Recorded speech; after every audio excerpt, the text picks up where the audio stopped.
ಹರೇ ಕೃಷ್ಣ ಕೃಷ್ಣ ಕೃಷ್ಣ ಹರೇ ಹರೇ, ಹರೇ ರಾಮ ರಾಮ ರಾಮ ಹರೇ ಹರೇ. ಹರೇ ಕೃಷ್ಣ ಪ್ರಭುಜಿ. Thank you ಪ್ರಭುಜಿ.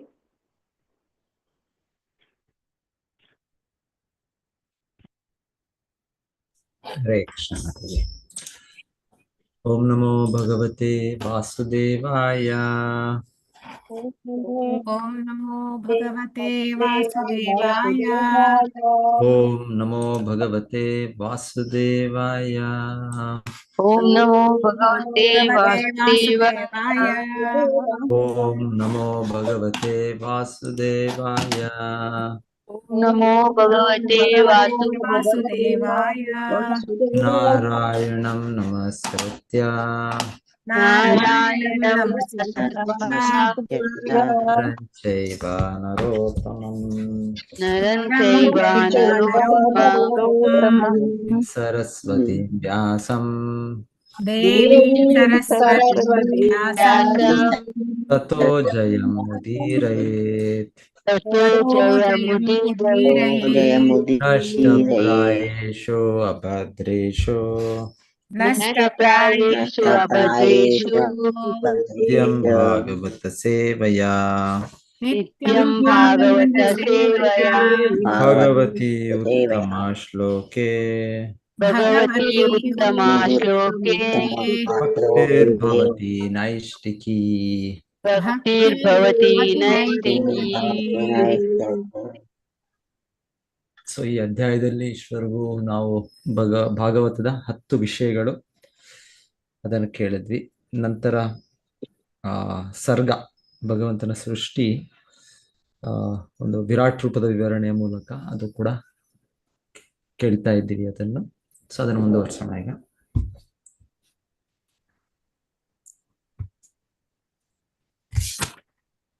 ಗುಣಾತ್ಮಕಾನಿಂದ್ರಿಯಾಣಿ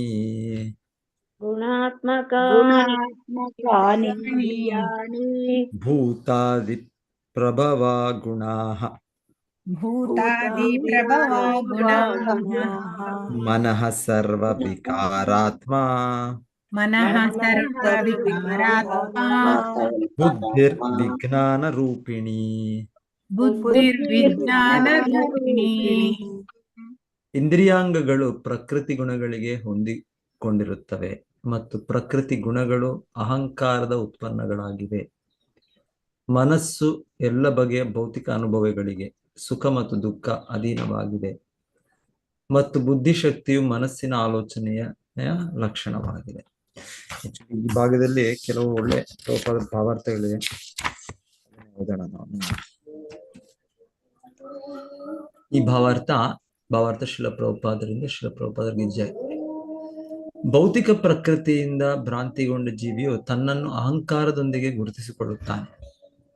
ಇನ್ನು ಸ್ಪಷ್ಟಪಡಿಸುವುದಾದರೆ, ಜೀವಿಯು ಭೌತಿಕ ಶರೀರದಿಂದ ಬಂಧಿತನಾದಾಗ ತಾನು ಚೇತನಾತ್ಮನೆಂಬ ತನ್ನ ಗುರುತನ್ನು ಮರೆತು ತನ್ನನ್ನು ಕೂಡಲೇ ದೈಹಿಕ ಸಂಬಂಧಗಳೊಡನೆ ಗುರುತಿಸಿಕೊಳ್ಳುತ್ತಾನೆ. ಈ ಅಹಂಕಾರವು ವಿವಿಧ ಪ್ರಕೃತಿ ಗುಣಗಳೊಂದಿಗೆ ಕೂಡಿಕೊಳ್ಳುತ್ತದೆ. ಹೀಗೆ ಇಂದ್ರಿಯಗಳು ಪ್ರಕೃತಿ ಗುಣಗಳಿಗೆ ಹೊಂದಿಕೊಳ್ಳುತ್ತವೆ. ವಿವಿಧ ಭೌತಿಕ ಅನುಭವಗಳ ಭಾವನೆಗೆ ಮನಸ್ಸು ಸಾಧನವಾಗಿದೆ. ಆದರೆ ಬುದ್ಧಿಯು ಆಲೋಚನಾತ್ಮಕವಾಗಿದೆ ಮತ್ತು ಪ್ರತಿಯೊಂದನ್ನು ಒಳ್ಳೆಯದಕ್ಕಾಗಿ ಪರಿವರ್ತಿಸಬಲ್ಲುದು.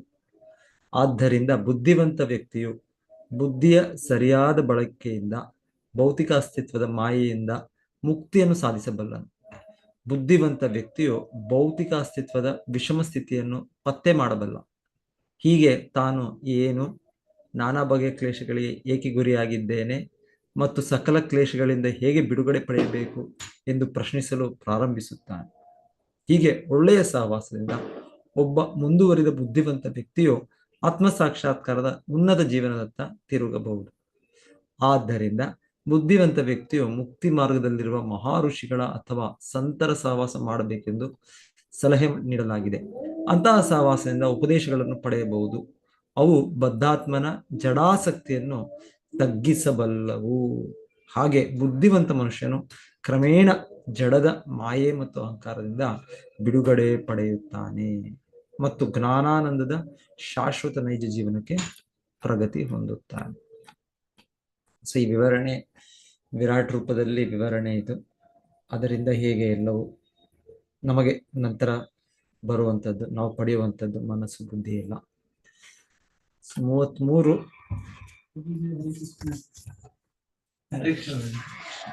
ಒಂದು ನಿಮಿಷ.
ಹರೇ ಕೃಷ್ಣ. ಅಡಚಣೆಗಾಗಿ ಕ್ಷಮಿಸಿ.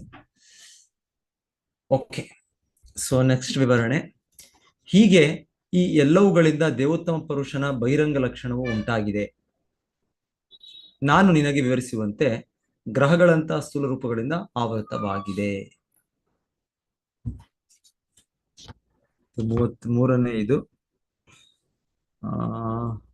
34 ಹೋಗೋಣ. ಅತಃ ಪರಂ ಸೂಕ್ಷ್ಮತಮಂ ಅತಃ ಪರಂ ಸೂಕ್ಷ್ಮತಮಂ ಅವ್ಯಕ್ತಂ ನಿರ್ವಿಶೇಷಣಂ ಅವ್ಯಕ್ತಂ ನಿರ್ವಿಶೇಷಣಂ ಅನಾದಿ ಮಧ್ಯ ನಿಧನಂ ಅನಾದಿಮಧ್ಯಂ ನಿತ್ಯಂ ವಾನ್ ಮನಸಃ ಪರಂ. ನಿತ್ಯಂ ಪರಂ. ಆದ್ದರಿಂದ ಇದರ ಜಡ ಅಭಿವ್ಯಕ್ತಿಯ ಆಚೆಗೆ ಅತಿ ಸೂಕ್ಷ್ಮಕ್ಕಿಂತ ಸೂಕ್ಷ್ಮತಮವಾದ ದಿವ್ಯಾಭಿವ್ಯಕ್ತಿ ಇದೆ. ಅದಕ್ಕೆ ಆದಿ ಇಲ್ಲ, ಮಧ್ಯದ ಹಂತವಿಲ್ಲ ಮತ್ತು ಅಂತ್ಯವಿಲ್ಲ.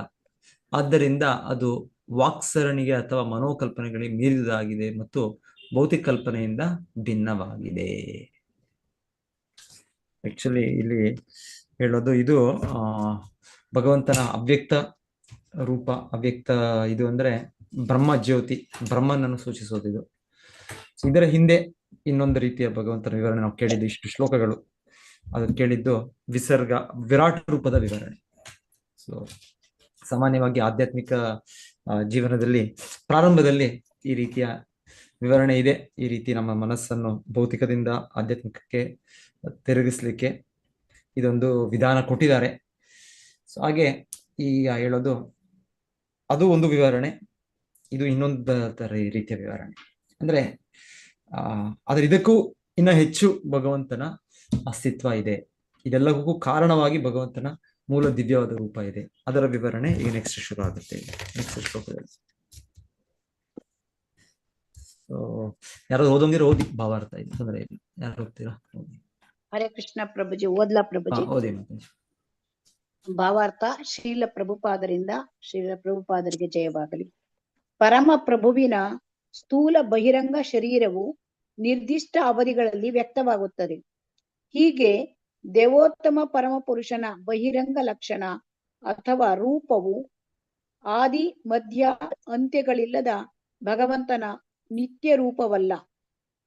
ಆದಿ ಮಧ್ಯ ಮತ್ತು ಅಂತ್ಯವಿರುವ ಯಾವುದೇ ಆದರೂ ಅದನ್ನು ಭೌತಿಕವೆಂದು ಕರೆಯಲಾಗುತ್ತದೆ. ಭೌತಿಕ ಜಗತ್ತು ಭಗವಂತನಿಂದ ಪ್ರಾರಂಭವಾಯಿತು. ಹಾಗೆ ಭೌತಿಕ ಜಗತ್ತಿನ ಪ್ರಾರಂಭಕ್ಕೆ ಮುಂಚೆ ಭಗವಂತನ ರೂಪವು ಸೂಕ್ಷ್ಮತಮಕ್ಕೆ ಅಥವಾ ಸೂಕ್ಷ್ಮತರ ಭೌತಿಕ ಕಲ್ಪನೆಗೆ ಖಂಡಿತವಾಗಿಯೂ ಅತೀತವಾಗಿದೆ. ಭೌತಿಕ ಜಗತ್ತಿನಲ್ಲಿ ಆಕಾಶವನ್ನು ಸೂಕ್ಷ್ಮತಮವೆಂದು ಪರಿಗಣಿಸಲಾಗಿದೆ. ಆಕಾಶಕ್ಕಿಂತ ಮನಸ್ಸು, ಬುದ್ಧಿ ಮತ್ತು ಅಹಂಕಾರಗಳು ಸೂಕ್ಷ್ಮವಾದವು. ಆದರೆ ಎಲ್ಲ 8 ಹೊರ ಆವರಣಗಳನ್ನು ಪರಮ ಸತ್ಯದ ಬಾಹ್ಯ ಆವರಣಗಳೆಂದು ವಿವರಿಸಲಾಗಿದೆ. ಆದ್ದರಿಂದ ಪರಮ ಸತ್ಯನು ವಾಕ್ಸರಣಿಗೆ ಮತ್ತು ಭೌತಿಕ ಕಲ್ಪನೆಯ ಊಹಾಪೋಹಕ್ಕೆ ಅತೀತನಾಗಿದ್ದಾನೆ. ಅವನು ನಿಶ್ಚಿತವಾಗಿ ಎಲ್ಲ ಭೌತಿಕ ಕಲ್ಪನೆಗಳಿಗೂ ಅತೀತನಾಗಿದ್ದಾನೆ. ಇದನ್ನು ನಿರ್ವಿಶೇಷಣಂ ಎಂದು ಕರೆಯಲಾಗಿದೆ.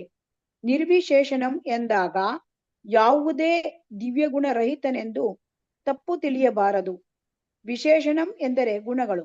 ಆದ್ದರಿಂದ ಸೇರಿದುದರಿಂದ ಭಗವಂತನು ಯಾವುದೇ ಭೌತಿಕ ಗುಣಗಳು ಅಥವಾ ವೈವಿಧ್ಯವನ್ನು ಹೊಂದಿಲ್ಲವೆಂದು ಅರ್ಥವಾಗುತ್ತದೆ. ಈ ನಿರಾಕರಣ ಅಭಿವ್ಯಕ್ತಿಯನ್ನು 4 ದಿವ್ಯ ಗುಣಗಳಲ್ಲಿ ಎಂದರೆ ಅವ್ಯಕ್ತ, ಅತೀತ, ನಿತ್ಯ ಮತ್ತು ಮನಸ್ಸು ಅಥವಾ ಮಾತಿಗೆ ಮೀರಿದುದು ಎಂದು ವರ್ಣಿಸಲಾಗಿದೆ. ವಚನಗಳ ಮಿತಿಗೆ ಅತೀತ ಎಂದರೆ ಭೌತಿಕ ಕಲ್ಪನೆಯ ನಿರಾಕರಣೆಯಾಗಿದೆ. ವ್ಯಕ್ತಿಯು ದಿವ್ಯ ಸ್ಥಿತನಾಗುವ ಮೊದಲು ಭಗವಂತನ ದಿವ್ಯ ರೂಪವನ್ನು ತಿಳಿಯಲು ಸಾಧ್ಯವಾಗದು. ಧನ್ಯವಾದಗಳು ಪ್ರಭುಜಿ. ಸೊ ಇನ್ನೊಂದು ನೆಕ್ಸ್ಟ್ ಇದರಲ್ಲಿ ಹೇಳ್ತಾರೆ. ಸೊ ಇಷ್ಟು ರೀತಿ ಕೇಳಿದ್ದು ನಾವು ಒಂದು ಭಗವಂತನ ಎಲ್ಲ ಕಡೆ ಇದ್ದಾನೆ, ಅವನ ಶಕ್ತಿಗಳೇ, ಅವನ ಶಕ್ತಿಯನ್ನು ಕೂಡ ಅವನಕ್ಕೂ ಭಿನ್ನ ಅಲ್ಲ, ಅವನು ಕೂಡ ಅದರಲ್ಲಿದ್ದಾನೆ ಅನ್ನೋ ರೀತಿಯಲ್ಲಿ ವಿವರಣೆ ನಡೆಯಿತು. ಸೊ ಈ ಶ್ಲೋಕದಲ್ಲಿ ವಿವರಣೆ ಅಂದ್ರೆ ಈ ಬ್ರಹ್ಮಜ್ಯೋತಿಯ ವಿವರಣೆ ಒಂದು ರೀತಿ. ಬ್ರಹ್ಮಜ್ಯೋತಿ ಮತ್ತೆ ಇದು ಭೌತಿಕವಾದದ್ದು ವಿರಾಟ್ ರೂಪಕ್ಕೂ ಕೂಡ ಅದಕ್ಕೆ ಆ ಭೌತಿಕ ಜಗತ್ತಿರುವಾಗ್ಲೇ ಅದರ ವಿವರಣೆ ಮತ್ತೆ ಅದರ ಅಸ್ತಿತ್ವ ಹೇಳ್ಬೋದು. ಅದರ ಅಸ್ತಿತ್ವ ಬಗ್ಗೆ ಇಲ್ಲ ಅಂದ್ರೆ ವಿರಾಟ್ ರೂಪದ ವಿಶ್ವರೂಪದ ವಿವರಣೆ ಇಲ್ಲ. ಭೌತಿಕ ಜಗತ್ತು ಅಂತ್ಯಗೊಂಡಾಗ ವಿಶ್ವರೂಪ ಇಲ್ಲ. ಭೌತಿಕ ಜಗತ್ತು ಇದ್ದಾಗ ಮಾತ್ರ ವಿಶ್ವರೂಪದ ಈ ರೀತಿ ವಿವರಣೆ ಕೊಡ್ಬೋದು. ಈ ರೀತಿ ಭಗವಂತನೇ ಎಲ್ಲವನ್ನೂ ಸೇರಿಸಿಕೊಂಡು ಅವನೇ ಒಬ್ಬ ಆ ಜೀವಿ, ವಿಶ್ವಾತ್ಮ. ಸೊ ಆ ರೀತಿ ಹೇಳೋದೊಂದು ವಿವರಣೆ.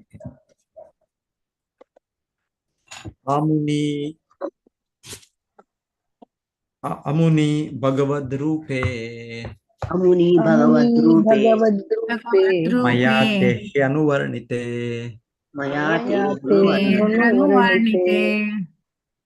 ಉಭೆ ಅಪಿ ನ ಗೃಹಣಂತಿ ಮಾಯಾ ಸೃಷ್ಟೇ ವಿಪಶ್ಚಿತಃ. ಭೌತಿಕ ದೃಷ್ಟಿಕೋನದಿಂದ ನಿನಗೆ ಈಗಷ್ಟೇ ವರ್ಣಿಸಲಾದ ಭಗವಂತನ ಮೇಲಿನ ಯಾವುದೇ ರೂಪಗಳು ಭಗವಂತನನ್ನು ಚೆನ್ನಾಗಿ ಅರಿತ ಶುದ್ಧ ಭಕ್ತರಿಂದ ಅಂಗೀಕೃತವಾಗಿಲ್ಲ.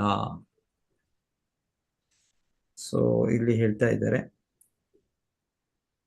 ಭಾವಾರ್ಥ. ಸೊ ಓಕೆ, ನಿರಾಕಾರವಾದಿಗಳು ದೇವೋತ್ತಮ ಪರಮಪುರುಷನನ್ನು ಮೇಲೆ ಹೇಳಿದಂತೆ 2 ರೀತಿಗಳಲ್ಲಿ ಚಿಂತಿಸುತ್ತಾರೆ. ಸೊ 2 ರೀತಿ ಅಂದ್ರೆ, ಒಂದು ರೀತಿ ನಾವು ಇಷ್ಟು ವಿವರಣೆ ಕೇಳಿದ್ದು ವಿರಾಟ್ ರೂಪದ ವಿವರಣೆ. ಒಂದು ಕಡೆಯಲ್ಲಿ ಅವರು ಭಗವಂತನ ವಿಶ್ವರೂಪ ಅಥವಾ ಸರ್ವವ್ಯಾಪ್ತ ಬ್ರಹ್ಮಾಂಡ ರೂಪವನ್ನು ಪೂಜಿಸುತ್ತಾರೆ. ಇನ್ನೊಂದು ಕಡೆಯಲ್ಲಿ ಹಿಂದಿನ ಶ್ಲೋಕದಲ್ಲಿ ಹೇಳಿದಾಗೆ ಅವರು ಭಗವಂತನ ಅವ್ಯಕ್ತ ಅವರ್ಣನೀಯ ಸೂಕ್ಷ್ಮ ರೂಪವನ್ನು ಚಿಂತಿಸುತ್ತಾರೆ. ಬ್ರಹ್ಮಜ್ಯೋತಿ, ಬ್ರಹ್ಮನ್. ಸೊ ಹಾಗೆ ಚಿಂತಿಸುವರು. ಪರಮಪ್ರಭುವು ಜಡ ಮತ್ತು ಸೂಕ್ಷ್ಮದಂತೆ ಎಂಬ 2 ಕಲ್ಪನೆಗಳಿವೆ. ವಿಶ್ವದೇ ವೈಕ್ಯವಾದ ಮತ್ತು ಅದ್ವೈತವಾದಗಳು ಕ್ರಮವಾಗಿ ಇವುಗಳಿಗೆ ಅನ್ವಯವಾಗುತ್ತದೆ. ಸೊ ಇದು ಈ ವಿರಾಟ್ ರೂಪದ ವಿವರಣೆಗೆ ಹೇಳ್ತಾ ಇದ್ದಾರೆ ಪ್ಯಾಂಥೈಸಮ್. ಪ್ಯಾಂಥೈಸಮ್ ಅಂದ್ರೆ ವಿಶ್ವದೇವೈಕ್ಯವಾದ. ವಿಶ್ವದೇವೈಕ್ಯವಾದ ಅಂದ್ರೆ ಭಗವಂತನು ಎಲ್ಲ ಕಡೆ ಇದ್ದಾನೆ, ಎಲ್ಲವೂ ಭಗವಂತನೇ.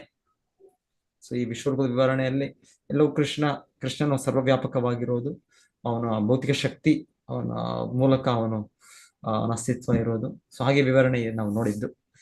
ಸೊ ಹಾಗೆ ಅದು ಹೇಳ್ತಾ ಇರೋದು ಪ್ಯಾಂಥೈಸಮ್ ಅಂತ ಹೇಳ್ತಾರೆ. ಪ್ಯಾಂಥೈಸಮ್ ಅಂದ್ರೆ ವಿಶ್ವದೇವೈಕ್ಯವಾದ.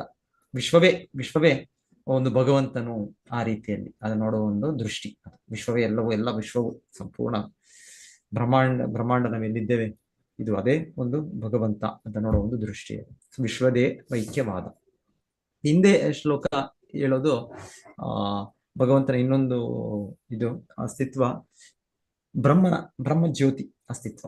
ಸೊ ಅದು ನಿರ್ವಿಶೇಷ ಅಂತ ಕೇಳಿ ನಾವು ಹಿಂದೆ ಶ್ಲೋಕದಲ್ಲಿ. ನಿರ್ವಿಶೇಷ, ನಿತ್ಯ, ಮತ್ತೆ ಮನಸ್ಸು, ಇದರಿಂದ ಅದು ವಿವರಣೆ ಮಾಡ್ಲಿಕ್ಕೆ ಆಗೋದಿಲ್ಲ, ಅವ್ಯಕ್ತ ಅಂತೆಲ್ಲ ಅದನ್ನ ವಿವರಣೆ ಇದ್ದದ್ದು. ಆದ್ರೆ ಇದು ವಿಶ್ವದೇವೈಕ್ಯವಾದ ಈ ವಿಶ್ವರೂಪದ ಇದು ಅಂದ್ರೆ ಇದಕ್ಕೆ ಇದು ಭೌತಿಕವಾದ ಒಂದು ಕಲ್ಪನೆ. ಹಾಗಾಗಿ ಇದಕ್ಕೆ ಒಂದು ಆರಂಭ ಇದೆ, ಇದಕ್ಕೆ ಅಂತ್ಯ ಇದೆ. ಯಾಕಂದ್ರೆ ಭೌತಿಕ ಜಗತ್ತು ಅನ್ನೋದಕ್ಕೆ ಇದಕ್ಕೆ ಆರಂಭ ಇದೆ, ಅಂತ್ಯ ಇದೆ. ಆದರೆ ಬ್ರಹ್ಮಜ್ಯೋತಿ ಅನ್ನೋದಕ್ಕೆ ಆ ರೀತಿ ಇಲ್ಲ. ಸೊ ಅದು ಇನ್ನ ಒಂದು ಆ ಕಲ್ಪನೆ ಭಗವಂತನ ವಿವರಣೆಯಲ್ಲಿ ಒಂದು ಮೇಲಿನ ಒಂದು ವಿವರಣೆ, ಸೊ ಮೇಲ್ಮಟ್ಟದ ಒಂದು ವಿವರಣೆ ಅಂತ ಹೇಳ್ಬೋದು. ಆದರೆ ವಿದ್ವಾಂಸರಾದ ಭಗವದ್ ಭಕ್ತರು ಈ ಎರಡನ್ನೂ ತಿರಸ್ಕರಿಸುತ್ತಾರೆ, ಏಕೆಂದರೆ ಅವರು ನೈಜ ಸ್ಥಿತಿಯನ್ನು ಅರಿತಿದ್ದಾರೆ. ಭಗವದ್ಗೀತೆ 11ನೇ ಅಧ್ಯಾಯದಲ್ಲಿ ಇದು ಬಹು ಸ್ಪಷ್ಟವಾಗಿ ಪ್ರಸ್ತಾವಿತವಾಗಿದೆ. ಅದು ಅರ್ಜುನನ ಅನುಭವದ ಪರಮಪ್ರಭು ಶ್ರೀಕೃಷ್ಣ ವಿಶ್ವರೂಪದ ದಾಖಲೆಯಾಗಿದೆ. ಸೊ ಇಲ್ಲಿ ಈ ಶ್ಲೋಕ ನೀವು ನೋಡಿದ್ರೆ ಇಲ್ಲಿ ಸ್ಪಷ್ಟವಾಗಿದೆ. ಉಭೇ ಅಪಿ ನ ಗೃಹಣಂತಿ ಅಮೂನಿ ಭಗವದ್ ರೂಪೆ ಮಯಾತೆ ಅನುವರ್ಣಿತೆ. ಉಭೇ ಅಪಿ ನ ಗೃಹಣಂತಿ. ಉಭೇ ಅಪಿ ಅಂದ್ರೆ ಈ ಎರಡನ್ನೂ ಅಪಿ, ಉಭೇ ಅಂದ್ರೆ ಎರಡು, ಸೊ ಎರಡನ್ನೂ ಬಿಟ್ಟು ಭಕ್ತರಾದವರು ವಿಪಶ್ಚಿತ ತಿಳಿದ ವಿದ್ವಾಂಸರು ಭಗವಂತನ ಇನ್ನೊಂದು ಇದನ್ನು ನಿರೂಪಣೆಯನ್ನು ಸ್ವೀಕರಿಸ್ತಾರೆ. ಯಾಕಂದ್ರೆ ಅದರ ಒಂದು ಅವರ ಅನುಭವ, ಅದರ ಒಂದು ಜ್ಞಾನ ಆಗಿರೋದ್ರಿಂದ ಈ ಎರಡು ಉಭಯ ಅಪಿ ಇವೆರಡನ್ನು ಅವರು ತಿರಸ್ಕರಿಸುತ್ತಾರೆ ಅಂತ ಹೇಳ್ತಾರೆ. ಸೊ ಇಲ್ಲಿ ಸ್ಪಷ್ಟವಾಗಿ ಭಾಗವತದ ಮಾತುಗಳಲ್ಲಿ ಭಗವಂತನ ವಿವರಣೆ ಈಗ ಮುಂದೆ ಬರುತ್ತೆ. ಇದು ಭಗವಂತನ ದಿವ್ಯ ರೂಪದ ವಿವರಣೆ ಬರುತ್ತೆ. ಸೊ ಅದು ಇದಕ್ಕೆ ಭಗವಂತನ ಮೂಲ ರೂಪ ಮತ್ತೆ ಭಗವಂತನ ಇದು ಈ ಜ್ಞಾನ ಕೂಡ ಇದು ಹೆಚ್ಚು ಅಂತ ಇಲ್ಲಿ ನೇರವಾಗಿ ತಿಳಿಸ್ತಾ ಇರೋದು. ಯಾಕಂದ್ರೆ ಭೌತಿಕ ಜಗತ್ತು ಕೆಲವು ಸಮಯ ಇದು ವ್ಯಕ್ತವಾಗುತ್ತೆ, ಕೆಲವು ಸಮಯ ಇಲ್ಲ, ಇದು ಭೌತಿಕ ಜಗತ್ತು. ಮತ್ತೆ ಅದೇ ರೀತಿಯ ಬ್ರಹ್ಮಜ್ಯೋತಿ ಕೂಡ ಭಗವಂತನ ದೇಹದ ಪ್ರಭೆ. ಅದಕ್ಕೆ ಮೂಲವಾಗಿ ಈ ದೇಹಕ್ಕೆ ಪ್ರಭೆ ಎಲ್ಲಿಂದ ಬರ್ತಾ ಇದೆ? ಭಗವಂತನ ದಿವ್ಯ ದೇಹದಿಂದ ಬರ್ತಾ ಇದೆ. ಈಗ ಸೂರ್ಯ ಕಿರಣ ಸೂರ್ಯದಿಂದ ಬರ್ತಾ ಇದೆ. ಒಂದು ಹೋಲಿಕೆಯಲ್ಲಿ ಸೂರ್ಯವೇ ಪ್ರಧಾನ, ಸೂರ್ಯವೇ ಇನ್ನ ಹೆಚ್ಚು ಮುಖ್ಯ. ಸೊ ಆ ರೀತಿಯಲ್ಲಿ ಭಗವಂತನ ಈ ದಿವ್ಯ ರೂಪ ಇದನ್ನು ತಿಳಿದ ಭಕ್ತರು ಅವರು ಅದನ್ನು ಸ್ವೀಕರಿಸ್ತಾರೆ. ಇದನ್ನು ಅವರು ಅಷ್ಟು ಅದರಲ್ಲಿ ತಿರಸ್ಕರಿಸ್ತಾರೆ ಅಂದ್ರೆ ಅದಕ್ಕೆ ಅಷ್ಟು ಲೆಕ್ಕ ಕೊಡೋದಿಲ್ಲ ಅವರು. ಇದೆಲ್ಲ ಇದೆ, ಭಗವಂತನ ಈ ವಿವರಣೆ ಇದೆ. ಭಗವಂತನಿಂದಲೇ ಇದು ಬ್ರಹ್ಮಜ್ಯೋತಿ ಬರೋದು, ಭಗವಂತನ ಶಕ್ತಿಯಿಂದಲೇ ಈ ವಿಶ್ವವು ವ್ಯಕ್ತವಾಗೋದು, ಭೌತಿಕ ಜಗತ್ತು. ವಿಶ್ವರೂಪರು ಕೂಡ ಅವನ ಒಂದು ಭೌತಿಕ ಈ ವಿವರಣೆ ಅಂತ ಗೊತ್ತು, ಆದ್ರೂ ಕೂಡ ಅವರು ಅಷ್ಟು ಅದಕ್ಕೆ ಲೆಕ್ಕಿಸೋದಿಲ್ಲ. ಇಲ್ಲಿ ಭಾವಾರ್ಥದಲ್ಲಿ ಅರ್ಜುನನ ಮಾತುಗಳಲ್ಲಿ ಶ್ರೀಲ ಪ್ರಭುಪಾದರಿಂದ ಸಮರ್ಥಿಸ್ತಿದ್ದಾರೆ.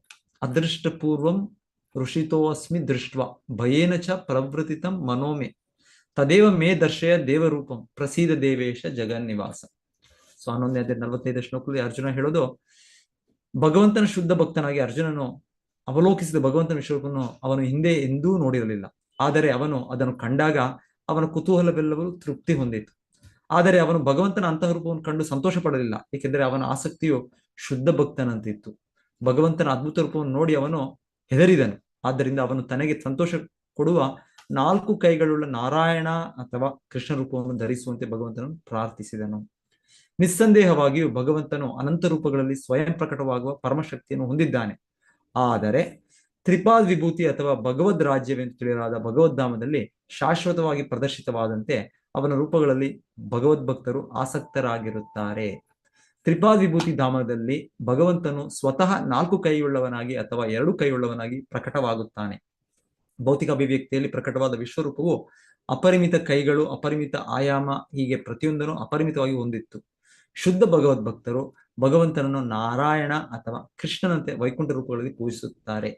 ಕೆಲವು ಸಲ ಭಗವಂತನ ಅವೇ ವೈಕುಂಠ ರೂಪಗಳು ಅವನ ಅನುಗ್ರಹದಿಂದ ಭೌತಿಕ ಜಗತ್ತಿನಲ್ಲಿಯೂ ಸಹ ಶ್ರೀರಾಮ, ಶ್ರೀಕೃಷ್ಣ, ಶ್ರೀ ನರಸಿಂಹ ಇತ್ಯಾದಿಯಾಗಿ ಇರುತ್ತವೆ.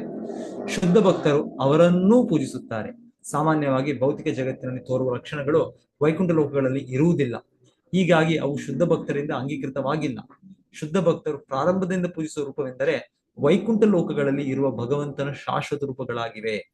ಭಕ್ತರಲ್ಲದ ನಿರಾಕಾರವಾದಿಗಳು ಭಗವಂತನ ಭೌತಿಕ ರೂಪಗಳನ್ನು ಊಹಿಸುತ್ತಾರೆ ಮತ್ತು ಅಂತಿಮವಾಗಿ ಅವರು ಭಗವಂತನ ನಿರಾಕಾರ ಬ್ರಹ್ಮಜ್ಯೋತಿಯಲ್ಲಿ ಲೀನವಾಗುತ್ತಾರೆ. ಆದರೆ ಶುದ್ಧ ಭಗವದ್ಭಕ್ತರು ಪ್ರಾರಂಭದಲ್ಲಿ ಮತ್ತು ಮೋಕ್ಷದ ಪರಿಪೂರ್ಣ ಹಂತದಲ್ಲಿಯೂ ಸಹ ಶಾಶ್ವತವಾಗಿ ಭಗವಂತನ ಆರಾಧಕರಾಗಿರುತ್ತಾರೆ. ಶುದ್ಧ ಭಕ್ತನ ಅರ್ಚನೆಯು ಎಂದೂ ನಿಲ್ಲುವುದಿಲ್ಲ. ಆದರೆ ನಿರಾಕಾರವಾದಿಯ ಪೂಜೆಯು ಅವನ ಮೋಕ್ಷದ ಅನಂತರ ಬ್ರಹ್ಮಜ್ಯೋತಿ ಎಂದು ತಿಳಿಯಲಾದ ಭಗವಂತನ ನಿರಾಕಾರದಲ್ಲಿ ಅವನು ಲೀನವಾದಾಗ ನಿಲ್ಲುತ್ತದೆ. ಆದ್ದರಿಂದ ಶುದ್ಧ ಭಕ್ತರನ್ನು ಇಲ್ಲಿ ವಿಪಶ್ಚಿತ ಅಥವಾ ಭಗವಂತನ ಜ್ಞಾನದಲ್ಲಿ ಪರಿಪೂರ್ಣ ವಿದ್ವಾಂಸರೆಂದು ವಿವರಿಸಲಾಗಿದೆ. ಸೊ ಇಲ್ಲಿ 2 ಶ್ಲೋಕಗಳು, ಇಲ್ಲಿ 2 ಶ್ಲೋಕಗಳ ವಿಶೇಷವಾಗಿ ಸ್ಪಷ್ಟವಾಗಿ ವಿವರಣೆ ಇದೆ. ಹೇಗೆ ನಿರಾಕಾರವಾದಿಗಳು ಭಾವಿಸುತ್ತಾರೆ. ನಿರಾಕಾರವಾದಿಗಳು ಮೊದಲಿಗೆ ಆರಂಭಿಸುವಾಗ ಅವರು ವಿಶ್ವರೂಪವಾಗಿ ನೋಡ್ತಾರೆ, ಅಂತಿಮವಾಗಿ ಅವರು ಭಗವಂತನನ್ನು ಒಂದು ಅವ್ಯಕ್ತ, ನಿರ್ವಿಶೇಷ ಹಾಗೆ ಭಾವಿಸ್ತಾರೆ. ಆದರೆ ಅವರಿಗಿಂತ ಸರಿಯಾದ ಸಂಪೂರ್ಣವಾದ ಭಗವಂತನ ಜ್ಞಾನ ಇಲ್ಲಂದ್ರೆ ಭಗವಂತನನ್ನು ತಿಳ್ಕೊಳ್ಳೋದು ಅಂದ್ರೆ ಶುದ್ಧ ಭಕ್ತರು. ಅವರು ಭಗವಂತನ ದಿವ್ಯ ರೂಪವನ್ನು ಅವರು ಸ್ವೀಕರಿಸಿ ಅವರನ್ನ ಆಶ್ರಯಿಸಿ ಅವರು ಉನ್ನತ ಸ್ಥಾನದಲ್ಲಿದ್ದಾರೆ ಅಂತ ನಮಗೆ ಇಲ್ಲಿ ಸ್ಪಷ್ಟವಾಗಿ ಗೊತ್ತಾಗುತ್ತೆ.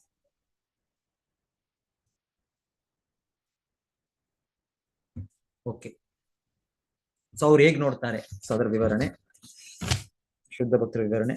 ಸವಾಚ್ಯ ವಾಚಕತೆಯ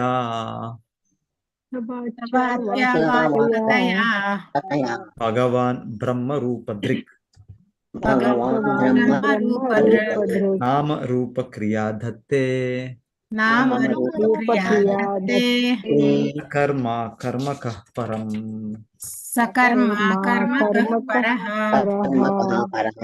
ಇದು ಆಕ್ಚುಲಿ ಇದು ಏನಂದ್ರೆ ಇದು ಮತ್ತೆ ಭಗವಂತನ ಈ ವಿಸರ್ಗ ಇದು ಅಂತಾನೆ ಹೇಳ್ತಾರೆ. ಒಂದು ರೀತಿ ವಿವರಣೆ ಇಲ್ಲಿ ಕೊಡೋದು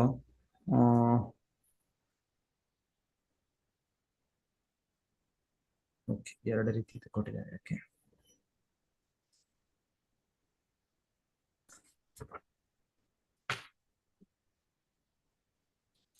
ಸೊ ಇಲ್ಲಿ ಭಗವಾನ್ ಬ್ರಹ್ಮ ರೂಪ ದೃಕ್, ಇದರ ಆಚಾರ್ಯರು ಇದರ ಕಮೆಂಟೇಶನ್ ಹೇಳ್ತಾರೆ ಭಗವಾನ್ ಬ್ರಹ್ಮನ ರೂಪದಲ್ಲಿ ಸೃಷ್ಟಿ ಕಾರ್ಯಗಳನ್ನು ಮಾಡೋದು ಅಂತ ಕೂಡ ಇದರ ಒಂದು ಅರ್ಥ ಹೇಳ್ತಾರೆ. ಸೊ ಬ್ರಹ್ಮದೇವರು ಮಾಡೋದು ಭೌತಿಕ ಜಗತ್ತಿನ ಸೃಷ್ಟಿ, ಆದರೂ ಕೂಡ ಅವರು ಕೂಡ ಭಗವಂತನ ಒಂದು ಗುಣಾವತಾರವೇ. ಭಗವಂತನ ಒಂದು ಕೃಪೆಯಿಂದ ಅವರಿಗೆ ಆ ಶಕ್ತಿ ಸಿಕ್ಕಿ ಅವ್ರು ಮಾಡೋದು.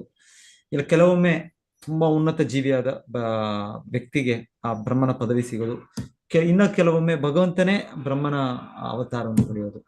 ಸೊ ಹಾಗೆ ಇದು ಭಗವಂತನ ಇನ್ನೊಂದು ರೂಪವೇ ಅಂದ ರೀತಿ ಕೂಡ ವಿವರಣೆ. ದೇವೋತ್ತಮ ಪುರುಷನಾದ ಅವನು ತನ್ನ ದಿವ್ಯ ನಾಮ, ಗುಣ, ಲೀಲೆಗಳು, ಪರಿವಾರ ಮತ್ತು ದಿವ್ಯ ವೈವಿಧ್ಯಗಳಿಗೆ ಒಳಪಟ್ಟು ಸ್ವಯಂ ದಿವ್ಯ ರೂಪದಲ್ಲಿ ವ್ಯಕ್ತನಾಗುತ್ತಾನೆ. ಅಂತಹ ಚಟುವಟಿಕೆಗಳಿಂದ ಅಬಾಧಿತನಾಗಿದ್ದರೂ ಅವನು ಅವುಗಳಲ್ಲಿ ನಿರತನಾದಂತೆ ತೋರುತ್ತಾನೆ.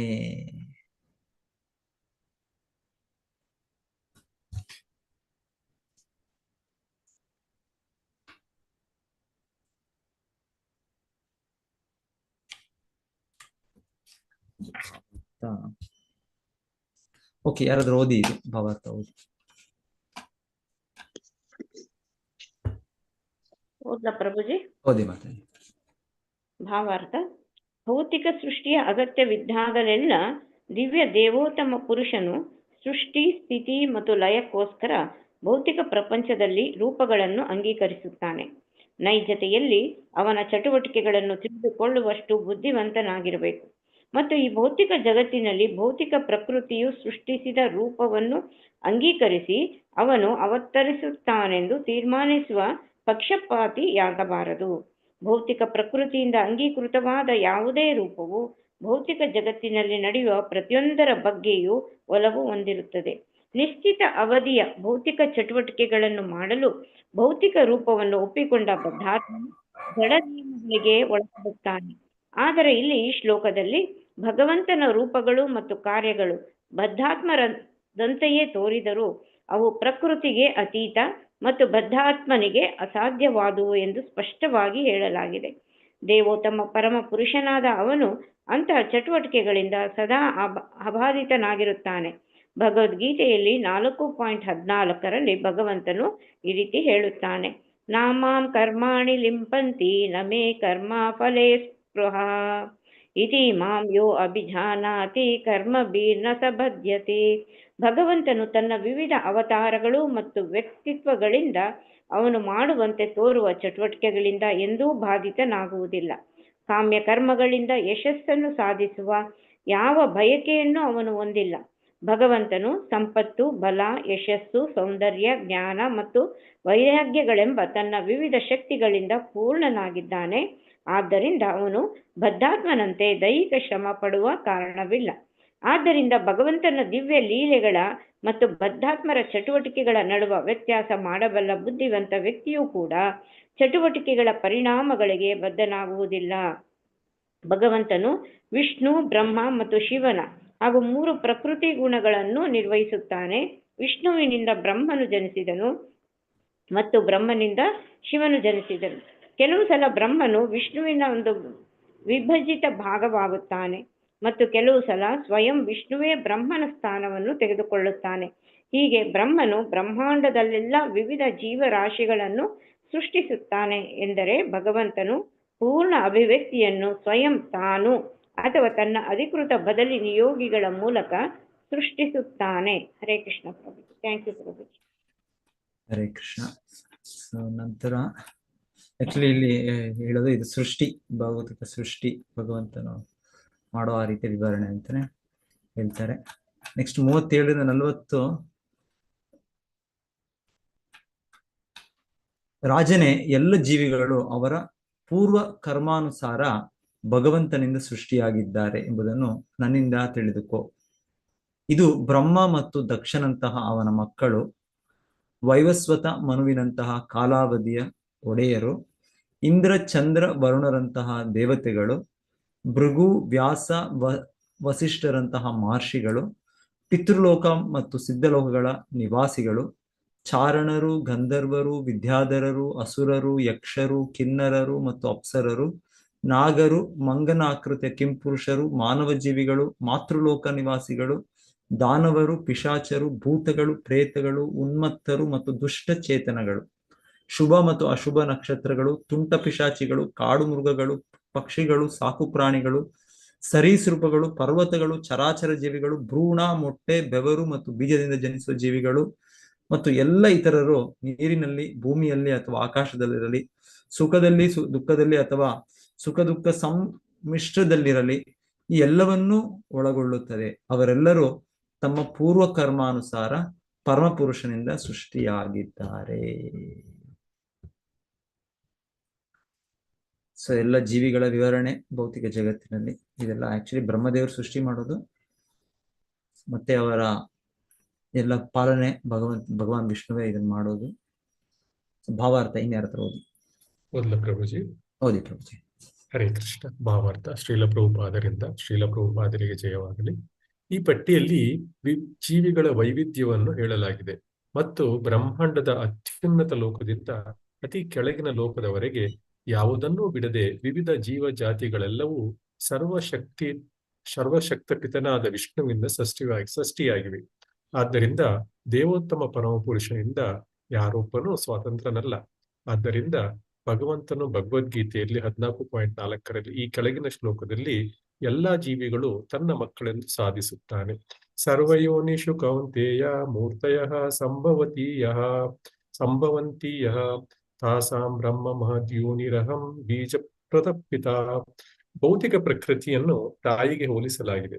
ಪ್ರತಿಯೊಂದು ಜೀವಿಯು ತಾಯಿಯ ಶರೀರದಿಂದ ಬರುವುದನ್ನು ಕಂಡಿದ್ದರೂ ಅಂತಹ ಜನನಕ್ಕೆ ತಾಯಿಯ ಅಂತಿಮ ಕಾರಣವಲ್ಲೆಂಬುದು ಸತ್ಯ ಸಂಗತಿಯಾಗಿದೆ.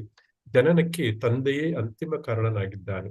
ತಂದೆಯ ಬೀಜವಿಲ್ಲದೆ ತಾಯಿಯು ಮಗುವಿಗೆ ಜನ್ಮ ಕೊಡಲಾರಳು.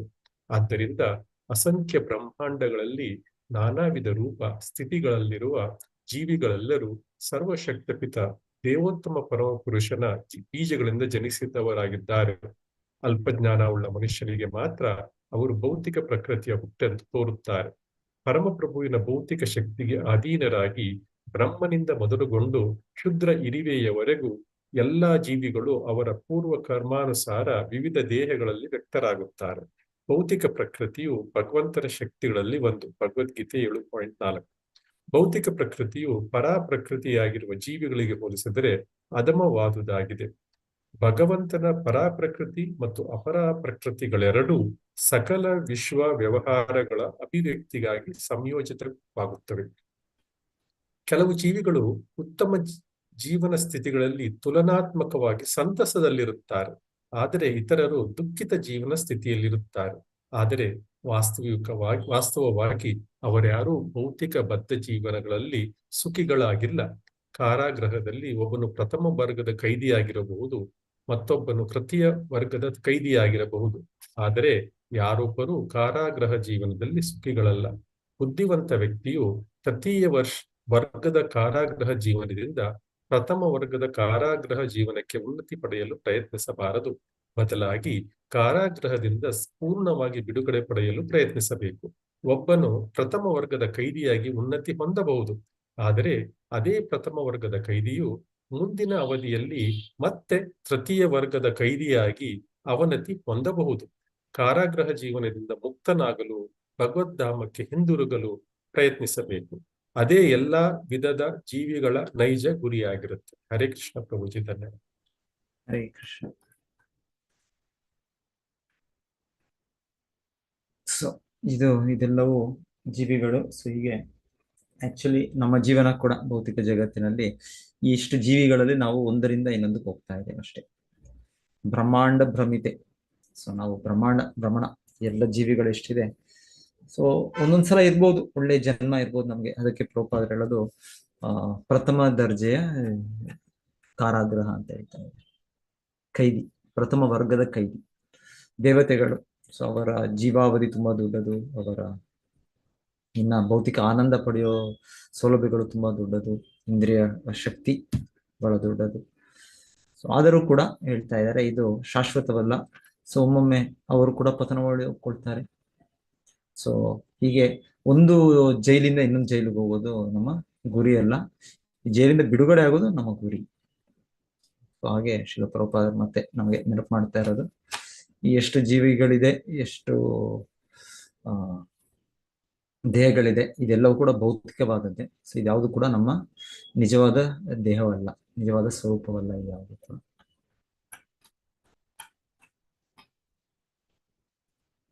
ಸೊ 41ನೇದು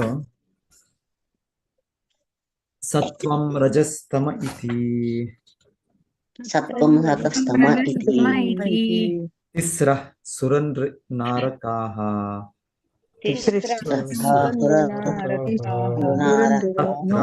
ಏಕೈಕಶೋರಾಜನ್ ವಿದ್ಯಂತೆ ಗತಯಸ್ತ್ರಿಧಾ ಯದೈಕೈಕತರೋ ನ್ಯಾಭ್ಯಾಂ ಸ್ವಭಾವ ಉಪಹನ್ಯತೆ. ಸತ್ವಗುಣ, ರಜೋಗುಣ, ತಮೋಗುಣಗಳೆಂಬ ವಿವಿಧ ಪ್ರಕೃತಿ ಗುಣಗಳಿಗೆ ಅನುಸಾರವಾಗಿ ಬಗೆ ಬಗೆಯ ಜೀವಿಗಳಿದ್ದಾರೆ. ಅವರನ್ನು ದೇವತೆಗಳು, ಮಾನವ ಜೀವಿಗಳು ಮತ್ತು ನರಕವಾಸ ಜೀವಿಗಳೆಂದು ತಿಳಿಯಲಾಗಿದೆ.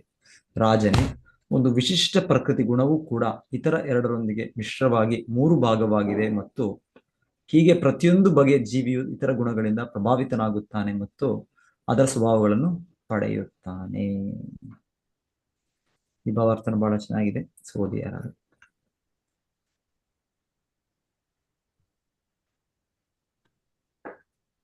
ಹರೇ ಕೃಷ್ಣ ಪ್ರಭುಜಿ. ಓದಿ. ಭಾವಾರ್ಥ ಪ್ರಭುಪಾದರಿಂದ ಪ್ರಭುಪಾದ್ ಕಿ ಜೈ. ಜೀವಿಗಳು ವೈಯಕ್ತಿಕವಾಗಿ ಒಂದು ನಿರ್ದಿಷ್ಟ ಪ್ರಕೃತಿ ಗುಣಗಳಿಂದ ಚಾಲಿತರಾಗುತ್ತಾರೆ. ಆದರೆ ಅದೇ ಕಾಲದಲ್ಲಿ ಉಳಿದ 2ರಿಂದ ಪ್ರಭಾವಿತರಾಗುವ ಸಂಭವವೂ ಇರುತ್ತದೆ. ಸಾಮಾನ್ಯವಾಗಿ ಭೌತಿಕ ಬಂಧನದಲ್ಲಿರುವ ಎಲ್ಲಾ ಬದ್ಧಾತ್ಮರು ರಜೋಗುಣದಿಂದ ಪ್ರಭಾವಿತರಾಗಿರುತ್ತಾರೆ, ಏಕೆಂದರೆ ಅವರಲ್ಲಿ ಪ್ರತಿಯೊಬ್ಬನೂ ವೈಯಕ್ತಿಕ ಅಪೇಕ್ಷೆಗಳನ್ನು ಪೂರೈಸಿಕೊಳ್ಳಲು ಭೌತಿಕ ಪ್ರಕೃತಿಯ ಮೇಲೆ ಪ್ರಭುತ್ವ ನಡೆಸಲು ಪ್ರಯತ್ನಿಸುತ್ತಾನೆ. ವ್ಯಕ್ತಿಗತ ರಜೋಗುಣದ ಪ್ರಭಾವವಿದ್ದವರು ಸಾಂಗತ್ಯದಿಂದ ಅವನು ಇತರ ಪ್ರಕೃತಿ ಗುಣಗಳಿಂದ ಪ್ರಭಾವಿತನಾಗುವ ಸಂಭವ ಸದಾ ಇರುತ್ತದೆ. ಸತ್ಸಂಗದಲ್ಲಿದ್ದರೆ ಸತ್ವಗುಣವನ್ನು ಬೆಳೆಸಿಕೊಳ್ಳಬಹುದು ಮತ್ತು ದುಸ್ಸಂಗದಲ್ಲಿದ್ದರೆ ಅವನು ತಾಮಸ ಗುಣಗಳನ್ನು ಬೆಳೆಸಿಕೊಳ್ಳಬಹುದು. ಯಾವುದೂ ಏಕಪ್ರಕಾರವಾಗಿರುವುದಿಲ್ಲ. ಸತ್ಸಂಗ ಅಥವಾ ದುಸ್ಸಂಗದಿಂದ ಸ್ವಭಾವವನ್ನು ಬದಲಾಯಿಸಿಕೊಳ್ಳಬಹುದು. ಒಳ್ಳೆಯದು ಹಾಗೂ ಕೆಟ್ಟದರ ನಡುವಣ ಅಂತರವನ್ನು ಕಂಡುಕೊಳ್ಳಲು ಸಾಕಷ್ಟು ಬುದ್ಧಿವಂತರಾಗಬೇಕು. ಭಗವದ್ಭಕ್ತರ ಸೇವೆಯು ಅತ್ಯುನ್ನತ ಸಂಘವಾಗಿದೆ ಮತ್ತು ಆ ಸಂಘದಿಂದ ಭಗವಂತನ ಶುದ್ಧ ಭಕ್ತರ ಅನುಗ್ರಹದಿಂದ ಅತ್ಯುನ್ನತ ಅರ್ಹತೆ ಪಡೆದೇ ಮನುಷ್ಯನಾಗಬಹುದು. ನಾವು ಈಗಾಗಲೇ ಇದನ್ನು ನಾರದ ಮುನಿಗಳ ಜೀವನದಲ್ಲಿ ಕಂಡಿದ್ದೇವೆ. ಅವರು ಭಗವಂತನ ಶುದ್ಧ ಭಕ್ತರ ಸಹವಾಸ ಮಾತ್ರದಿಂದಲೇ ಭಗವಂತನ ಅತ್ಯುನ್ನತ ಭಕ್ತರಾದರು. ಜನ್ಮತಃ ಅವರು ದಾಸಿಪುತ್ರರಾಗಿದ್ದರು. ತಮ್ಮ ತಂದೆ ಯಾರೆಂಬುದೇ ಅವರಿಗೆ ತಿಳಿದಿರಲಿಲ್ಲ. ಅವರು ತೀರಾ ಕೆಳಮಟ್ಟದ ಶಿಕ್ಷಣವನ್ನು ಪಡೆದಿರಲಿಲ್ಲ. ಕೇವಲ ಭಕ್ತರ ಸಹವಾಸದಿಂದ ಮತ್ತು ಅವರ ಆಹಾರ ಶೇಷವನ್ನು ಸ್ವೀಕರಿಸಿದ್ದರಿಂದ ಅವರು ಕ್ರಮೇಣ ಭಕ್ತರ ದಿವ್ಯ ಗುಣಗಳನ್ನು ಬೆಳೆಸಿಕೊಂಡರು. ಅಂತಹ ಸಹವಾಸದಿಂದ ಭಗವಂತನ ದಿವ್ಯ ಮಹಿಮೆಗಳನ್ನು ಹಾಡುವ ಮತ್ತು ಕೇಳುವ ಅವರ ಅಭಿರುಚಿಯು ಪ್ರಧಾನವಾಯಿತು. ಭಗವಂತನ ಮಹಿಮೆಗಳು ಭಗವಂತನಿಗೆ ಭಿನ್ನವಲ್ಲವಾಗಿರುವುದರಿಂದ ಅವರು ಧ್ವನಿ ಪ್ರಾತಿನಿಧ್ಯದಿಂದಾಗಿ ಭಗವಂತನೊಂದಿಗೆ ನೇರ ಸಹವಾಸ ಪಡೆದರು. ಅದೇ ರೀತಿಯಲ್ಲಿ ಅಜಾಮಿಳನ ಜೀವನವಿದೆ. 6ನೇ ಸ್ಕಂದದಲ್ಲಿ ಬರುತ್ತೆ. ಅವನು ಒಬ್ಬ ಬ್ರಾಹ್ಮಣನ ಮಗ, ವಿದ್ಯಾವಂತನಾಗಿದ್ದವನು, ಬ್ರಾಹ್ಮಣ ಧರ್ಮಗಳ ಆಚರಣೆಯಲ್ಲಿ ಸಮರ್ಪಕ ತರಬೇತಿ ಪಡೆದಿದ್ದವನು. ಇವೆಲ್ಲ ಇದ್ದರೂ ವೇಶ್ಯ ದುಸ್ಸಹವಾಸ ಮಾಡಿದ್ರಿಂದ ಮಾನವ ಜೀವಿಯ ಅತಿ ಕೀಳು ಸ್ಥಿತಿಯಾದ ಚಂಡಾಲನ ಅಧಮ ಗುಣ ಮಾರ್ಗದಲ್ಲಿ ಅವನನ್ನು ಇರಿಸಲಾಯಿತು. ಆದ್ದರಿಂದ ಭಾಗವತವು ಯಾವಾಗಲೂ ಮುಕ್ತಿದ್ವಾರದ ತೆರೆಯುವಿಕೆಗಾಗಿ ಮಹತ್ ಅಥವಾ ಮಹಾತ್ಮರ ಸಹವಾಸ ಮಾಡಲು ಸೂಚಿಸುತ್ತದೆ.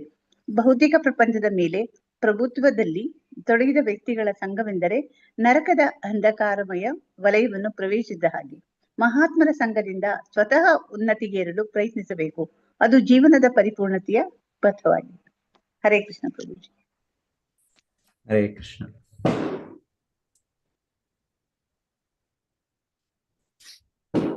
ಸೊ ಸಂಘ ಸಂಜಾಯತೆ ಕಾಮ. ಸೊ ಸಂಘದಿಂದ ನಮ್ಮ ಬಯಕೆಗಳು. ಎರಡು ಉದಾಹರಣೆಗಳು. ಹೇಗೆ ನಾರದರು ಅವರು ಅಷ್ಟು ಒಂದು ಒಳ್ಳೆಯ ಜನ್ಮ ಅಲ್ಲ, ದಾಸಿ ಪುತ್ರ ಆಗಿ ಹುಟ್ಟೋದು, ಆದರೆ ಅವರು ಒಳ್ಳೆಯ ಸಂಘದಿಂದ ಅವರು ಪರಿಪೂರ್ಣತೆಯನ್ನು ಪಡಿತಾರೆ. ಅಜಾಮಿಳನು ಕೂಡ ಪಡೆದ್ರು, ಆದರೆ ಅವರು ತಾತ್ಕಾಲಿಕವಾಗಿ ಮತ್ತೆ ಅವರ ಜೀವನದ್ದಕ್ಕೂ ಅವರು ಸತ್ವಗುಣದಿಂದ ತಮೋಗುಣಕ್ಕೆ ಅವ್ರು ಕೆಳಗೆ ಬಂದು ಅವರು ಸಂಘದಿಂದಾನೆ, ಪ್ರತಿಯೊಂದು ಸಂಘದಿಂದಾನೆ. ಸೊ 3 ಗುಣಗಳು, 3 ಬಣ್ಣಗಳಿದ್ದ ಹಾಗೆ, ಕೆಂಪು, ನೀಲಿ ಮತ್ತೆ ಹಳದಿ. ಇದರಿಂದ ಎಷ್ಟೋ ಇದು ಬಗೆಯ ಬಣ್ಣಗಳು ಬರ್ತವೆ. ಅದೇ ರೀತಿ 3 ಗುಣಗಳು. ಆ 3 ಗುಣಗಳು ಭೌತಿಕ ಜಗತ್ತು ಅಂದ್ರೆ ಒಂದಾನೊಂದು ಗುಣ. ಸೊ ಹೆಚ್ಚಾಗಿ ರಜೋಗುಣ ಭೌತಿಕ ಜಗತ್ತು ಅಂದ್ರೆ. ಆದರೆ ಸ್ವಲ್ಪ ಸಮಯ ಸತ್ವಗುಣ, ಸ್ವಲ್ಪ ಸಮಯ ತಮೋಗುಣ. ಸೊ ಅದು ಹೆಚ್ಚಾದ ಹಾಗೆ ನಮಗೆ ಜನ್ಮಗಳು. ಗೀತೆಯಲ್ಲೂ ಕೃಷ್ಣ ಹೇಳೋದು ಊರ್ಜಂ ಗಚ್ಚಂತಿ ಸತ್ವಸ್ಥ. ಉನ್ನತ ಲೋಕಗಳಿಗೆ ಸತ್ವಗುಣದಲ್ಲಿ ಇರ್ತಾರೆ. ಮಧ್ಯೆ ತಿಷ್ಠಂತಿ ರಾಜಸ. ಸೊ ಮಧ್ಯ ಆವೃತ್ತಿಯಲ್ಲಿ ರಜೋಗುಣ. ಮಧ್ಯೆ ತಿಷ್ಠಂತಿ ರಾಜಸ. ಜಗನ್ಯ ಗುಣವೃತ್ತಿಸ್ಥ ಅಧೋ ಗಚ್ಚಂತಿ ತಾಮಸ. ಸೊ ಕೆಳಗಿನ ಜೀವಿಗಳು. 84 ಲಕ್ಷ ಜೀವರಾಶಿಗಳಲ್ಲಿ ಎಲ್ಲಿ ಬೇಕಾದ್ರೂ ನಾವು ಗುಣಗಳ ಸಂಬಂಧದ ಮೇಲೆ ಸಂಪರ್ಕದ ಮೇಲೆ ನಮ್ಮ ಮೇಲೆ ಕೆಳಗೆ ಹೋಗ್ಬೋದು. ಆದ್ರೆ ಇಂದಿನ ಇದರಲ್ಲಿ ಹೇಳಿದಾಗೆ ಇದರಿಂದ ಈ 3 ಗುಣಗಳಿಂದ ಕೂಡ ಮೇಲೆ ಹೋಗ್ಬೇಕು. ಯಾಕಂದ್ರೆ ಈ 3 ಕೂಡ ಒಂದು 3 ಗುಣಗಳಿಂದ ಸಿಗುವ ನಮ್ಗೆ ದೇಹಗಳು ಇದು ಒಂದು ಕೈರಿಗೆ ಸಿಗುವಂತಹ ಇದು ಅಷ್ಟೇ. ಸೊ ಯಾವ ಹಂತ ಆದ್ರೂ ಕೂಡ ಮೊದಲನೇ ಇದು ಆಗಿರ್ಬೋದು, 3ನೇ ಹಂತದ ಆಗ್ಬೋದು, ಎಲ್ಲವೂ ಕೂಡ ಕೈದಿ ಜೀವನ. ನಾವು ಇದರಿಂದ ಮುಕ್ತರಾಗಬೇಕು. ನಾವು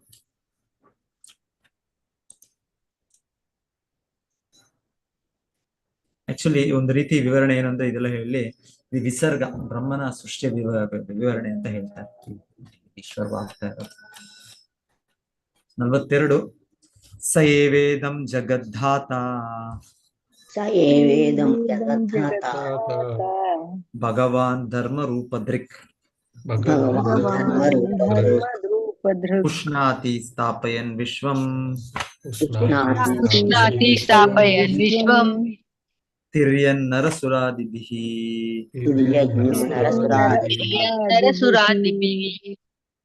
ಬ್ರಹ್ಮಾಂಡದಲ್ಲಿರುವ ಸಕಲರ ಸಂರಕ್ಷಕನಾಗಿ ದೇವೋತ್ತಮ ಪುರುಷನಾದ ಅವನು ಸೃಷ್ಟಿ ಸ್ಥಾಪನೆಯ ಅನಂತರ ವಿವಿಧ ಅವತಾರಗಳಲ್ಲಿ ಪ್ರಕಟವಾಗುತ್ತಾನೆ. ಹೀಗೆ ಮಾನವರಲ್ಲಿ, ಮನುಷ್ಯೇತರಲ್ಲಿ ಮತ್ತು ದೇವತೆಗಳಲ್ಲಿ ಎಲ್ಲ ಬಗೆಯ ಬದ್ಧಾತ್ಮರನ್ನು ಉದ್ಧರಿಸುತ್ತಾನೆ. ಇದು ಭಗವಾನ್ ವಿಷ್ಣುವಿನ ರೂಪದಲ್ಲಿ ಅವನ ನಾನಾ ಅವತಾರಗಳಲ್ಲಿ ಅವನು ಸ್ಥಿತಿ ಕೆಲಸವನ್ನು ಮಾಡೋದು. ಅವನು ಸೃಷ್ಟಿ ಸ್ಥಿತಿ ಪ್ರಳಯ ಇದನ್ನು ಮಾಡೋದು ಅಂತ ಹೇಳ್ತಾ ಇದ್ದಾರೆ.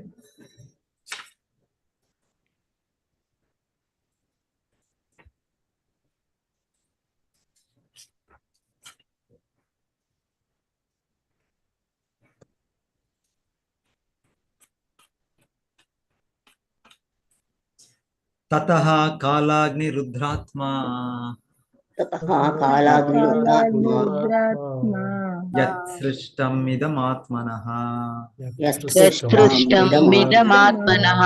ತನ್ನಿಯಚ್ಚತಿ ತತ್ಕಾಲೇ ಸಂನಿಯಚ್ಚತಿ ತತ್ಕಾಲೇ ಘನಾನೀಕಂ ಇವಾನಿಲಃ.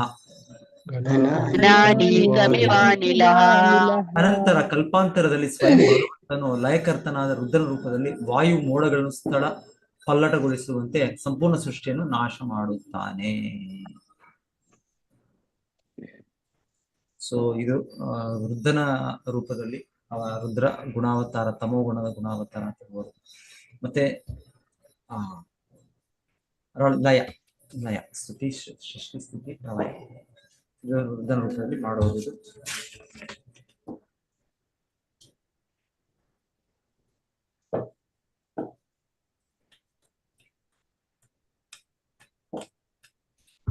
ಇತ್ತಂ ಭಾವೇನ ಕಥಿತೋ ಭಗವಾನ್ ಭಗವತ್ತಮಃ ತಮಃ ನೇತ್ತಂ ಭಾವೇನ ಹಿ ಪರಂ ಭಾವೇನ ಹಿ ಪರಂ ದ್ರಷ್ಟುಂ ಅರ್ಹಂತಿ ಸೂರಯಃ. ಸೂರಯಃ. ಮಹಾ ಆಧ್ಯಾತ್ಮಿಕವಾದಿಗಳು ಹೀಗೆ ದೇವೋತ್ತಮ ಪರಮ ಪುರುಷನ ಕಾರ್ಯಗಳನ್ನು ವಿವರಿಸುತ್ತಾರೆ. ಆದರೆ ಶುದ್ಧ ಭಕ್ತರು ಈ ಲಕ್ಷಣಗಳಾಚೆ ಇರುವ ದಿವ್ಯದಲ್ಲಿ ಹೆಚ್ಚು ಮಹತ್ವದ ವಸ್ತುಗಳನ್ನು ನೋಡಲು ಅರ್ಹರಾಗಿದ್ದಾರೆ. ಸೊ ಆಕ್ಚುಲಿ ಇದು ಏನಂದ್ರೆ ಇಲ್ಲಿ ಇಷ್ಟವರೆಗೂ ಈ ವಿವರಣೆ ಇರೋದು ಭೌತಿಕ ಜಗತ್ತಿನ ವಿವರಣೆ, ಅದರ ಸೃಷ್ಟಿ, ಅದರ ಸ್ಥಿತಿ, ಅದರ ಪ್ರಳಯ. ಸೊ ಇದು ಭಗವಂತನ ಚಟುವಟಿಕೆಗಳೇ. ಆದರೂ ಕೂಡ ಹೇಳ್ತಾ ಇದ್ದಾರೆ ಶುದ್ಧ ಭಕ್ತರಿಗೆ, ಅವರು ಶುದ್ಧ ಭಕ್ತರಿಂದ ಇನ್ನ ಉನ್ನತ ವ್ಯಕ್ತಿಗಳಿಗೆ ಅವರಿಗೆ ಭಗವಂತನ ನೇರ ಅವನ ಸಂಪರ್ಕ ಇರೋದ್ರಿಂದ, ಅವನ ಆಧ್ಯಾತ್ಮಿಕ ರೂಪಗಳು ಅದರ ಜೊತೆ ಸಂಪರ್ಕ, ಅದರ ಲೀಲೆಗಳ ಸಂಪರ್ಕ ಇರೋದ್ರಿಂದ ಅವರು ಇದನ್ನು ಅಷ್ಟು ಲೆಕ್ಕಿಸೋದಿಲ್ಲ ಅವರು. ಸೊ ನಮಗೆ ಮುಖ್ಯ ಇದು, ನಾವಿರುವ ಭೌತಿಕ ನೆಲೆಯಲ್ಲಿ ನಮಗೆ ಬೇಕು ಭಗವಂತನು ಈ ಸೃಷ್ಟಿ ಕಾರ್ಯಗಳಲ್ಲೂ ಕೂಡ ಅವನು ಹೇಗೆ ಭಾಗವಹಿಸುತ್ತಿದ್ದಾನೆ, ಅವನು ಹೇಗೆ ಅವನ ಚಟುವಟಿಕೆಗಳಾಗ್ತಾ ಇದೆ, ಅದು ನಮಗ್ ಬೇಕು, ನಮಗೆ ಅಗತ್ಯ ಇದೆ. ಆದ್ರೆ ಆಲ್ರೆಡಿ ಮುಕ್ತ ಜೀವಿಗಳು, ಶುದ್ಧ ಭಕ್ತರು, ಅವರಿಗೆ ಇದರಲ್ಲಿ ಅಷ್ಟು ಆಸಕ್ತಿ ಇರಲ್ಲ, ಅವರಿಗೆ ಭಗವಂತನ ದಿವ್ಯ ಲೀಲೆಗಳಲ್ಲಿ ಇನ್ನೂ ಹೆಚ್ಚು ಆಸಕ್ತಿ ಇರುತ್ತೆ ಅಂತ ಇಲ್ಲಿ ಹೇಳ್ತಾರೆ. ಭಗವಂತನು ತನ್ನ ವಿವಿಧ ಶಕ್ತಿಗಳ ಭೌತಿಕ ಅಭಿವ್ಯಕ್ತಿಗಳ ಸೃಷ್ಟಿಕರ್ತ ಮತ್ತು ಲಯಕರ್ತನಷ್ಟೇ ಅಲ್ಲ, ಅವನು ಸಾಮಾನ್ಯ ಸೃಷ್ಟಿಕರ್ತ ಮತ್ತು ಲಯಕರ್ತರಿಗಿಂತ ಮಿಗಿಲಾದವನು. ಏಕೆಂದರೆ ಅಲ್ಲಿ ಅವನ ಆನಂದ ಲಕ್ಷಣವಿದೆ. ಭಗವಂತನ ಈ ಆನಂದ ಲಕ್ಷಣವನ್ನು ಶುದ್ಧ ಭಕ್ತರು ಮಾತ್ರ ಅರಿಯುತ್ತಾರೆ, ಇತರರಲ್ಲ. ನಿರಾಕಾರವಾದಿಯು ಭಗವಂತನ ಸರ್ವವ್ಯಾಪ್ತ ಪ್ರಭಾವದ ಅರಿವಿನಷ್ಟಕ್ಕೆ ತೃಪ್ತನಾಗುತ್ತಾನೆ. ಇದನ್ನು ಬ್ರಹ್ಮ ಸಾಕ್ಷಾತ್ಕಾರವೆಂದು ಕರೆಯಲಾಗಿದೆ. ನಿರಾಕಾರವಾದಿಗಿಂತ ಯೋಗಿಯು ಉನ್ನತನಾಗಿದ್ದಾನೆ. ಅವನು ಭಗವಂತನ ಪಾರ್ಶ್ವಿಕ ಪ್ರತಿನಿಧಿ, ಪರಮಾತ್ಮನಂತೆ ತನ್ನ ಹೃದಯದಲ್ಲಿ ಸ್ಥಿತನಾಗಿರುವುದನ್ನು ಕಾಣುತ್ತಾನೆ. ಆದರೆ ಪ್ರೇಮ ಸೇವೆಯ ನೈಜ ವಿನಿಮಯದಿಂದ ಭಗವಂತನ ಸಾಕ್ಷಾತ್ ಆನಂದ ಶಕ್ತಿಯಲ್ಲಿ ಪಾಲ್ಗೊಳ್ಳುವ ಶುದ್ಧ ಭಕ್ತರಿದ್ದಾರೆ. ಶಾಶ್ವತ ಅಭಿವ್ಯಕ್ತಿಗಳಾದ ವೈಕುಂಠ ಲೋಕಗಳೆಂದು ಕರೆಯಲಾಗಿರುವ ತನ್ನ ಧಾಮದಲ್ಲಿ ಭಗವಂತನು ತನ್ನ ಸಹಚರರೊಂದಿಗೆ ಸದಾ ಇರುತ್ತಾನೆ ಮತ್ತು ನಾನಾ ದಿವ್ಯ ಚಿತ್ತವೃತ್ತಿಗಳಲ್ಲಿ ತನ್ನ ಶುದ್ಧ ಭಕ್ತರಿಂದ ದಿವ್ಯ ಪ್ರೇಮ ಸೇವೆಗಳನ್ನು ಅನುಭವಿಸುತ್ತಾನೆ. ಹೀಗೆ ಶುದ್ಧ ಭಗವದ್ ಭಕ್ತರು ಸೃಷ್ಟಿಯು ವ್ಯಕ್ತವಾಗಿರುವ ಕಾಲದಲ್ಲಿ ಭಗವಂತನ ಭಕ್ತಿ ಸೇವೆ ಆಚರಣೆಯಲ್ಲಿ ತೊಡಗುತ್ತಾರೆ ಮತ್ತು ಭಗವದ್ಧಾಮವನ್ನು ಪ್ರವೇಶಿಸಲು ಸ್ವಯಂ ಅರ್ಹತೆ ಗಳಿಸಿ ಅಭಿವ್ಯಕ್ತಿಯ ಪೂರ್ಣ ಪ್ರಯೋಜನ ಪಡೆಯುತ್ತಾರೆ. ಭಗವದ್ಗೀತೆ 18:55 ಇದನ್ನು ಸಮರ್ಥಿಸುತ್ತದೆ. ಭಕ್ತ್ಯಾ ಮಾಂ ವಿಜಯನಾತಿ ಯಾವಾನ್ ಯಶ್ಚಾಸ್ಮಿ ತತ್ವತಃ ತಥೋ ಮಾಂ ತತ್ವತೋ ಜ್ಞಾತ್ವಾ ವಿಶತೆ ತದನಂತರಂ. ಶುದ್ಧ ಭಕ್ತಿ ಸೇವೆ ಬೆಳವಣಿಗೆಯಿಂದ ಭಗವಂತನನ್ನು ಅವನು ಹೇಗಿರುವನೋ ಹಾಗೆ ಯಥಾವತ್ ತಿಳಿಯಬಹುದು ಮತ್ತು ಹಾಗೆ ಭಗವಂತನ ಪ್ರಾಮಾಣಿಕ ಸೇವೆಯಲ್ಲಿ ಪ್ರವೇಶ ಪಡೆಯಬಹುದು.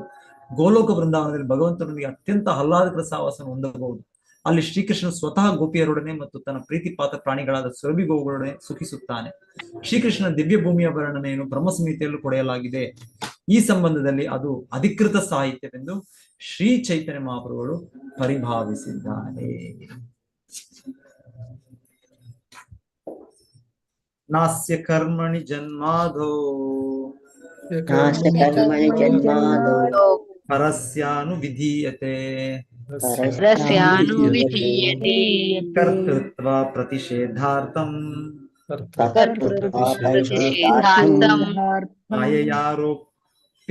ಮಾಯಯಾರೋಪಿತಂ ಹಿ ತತ್.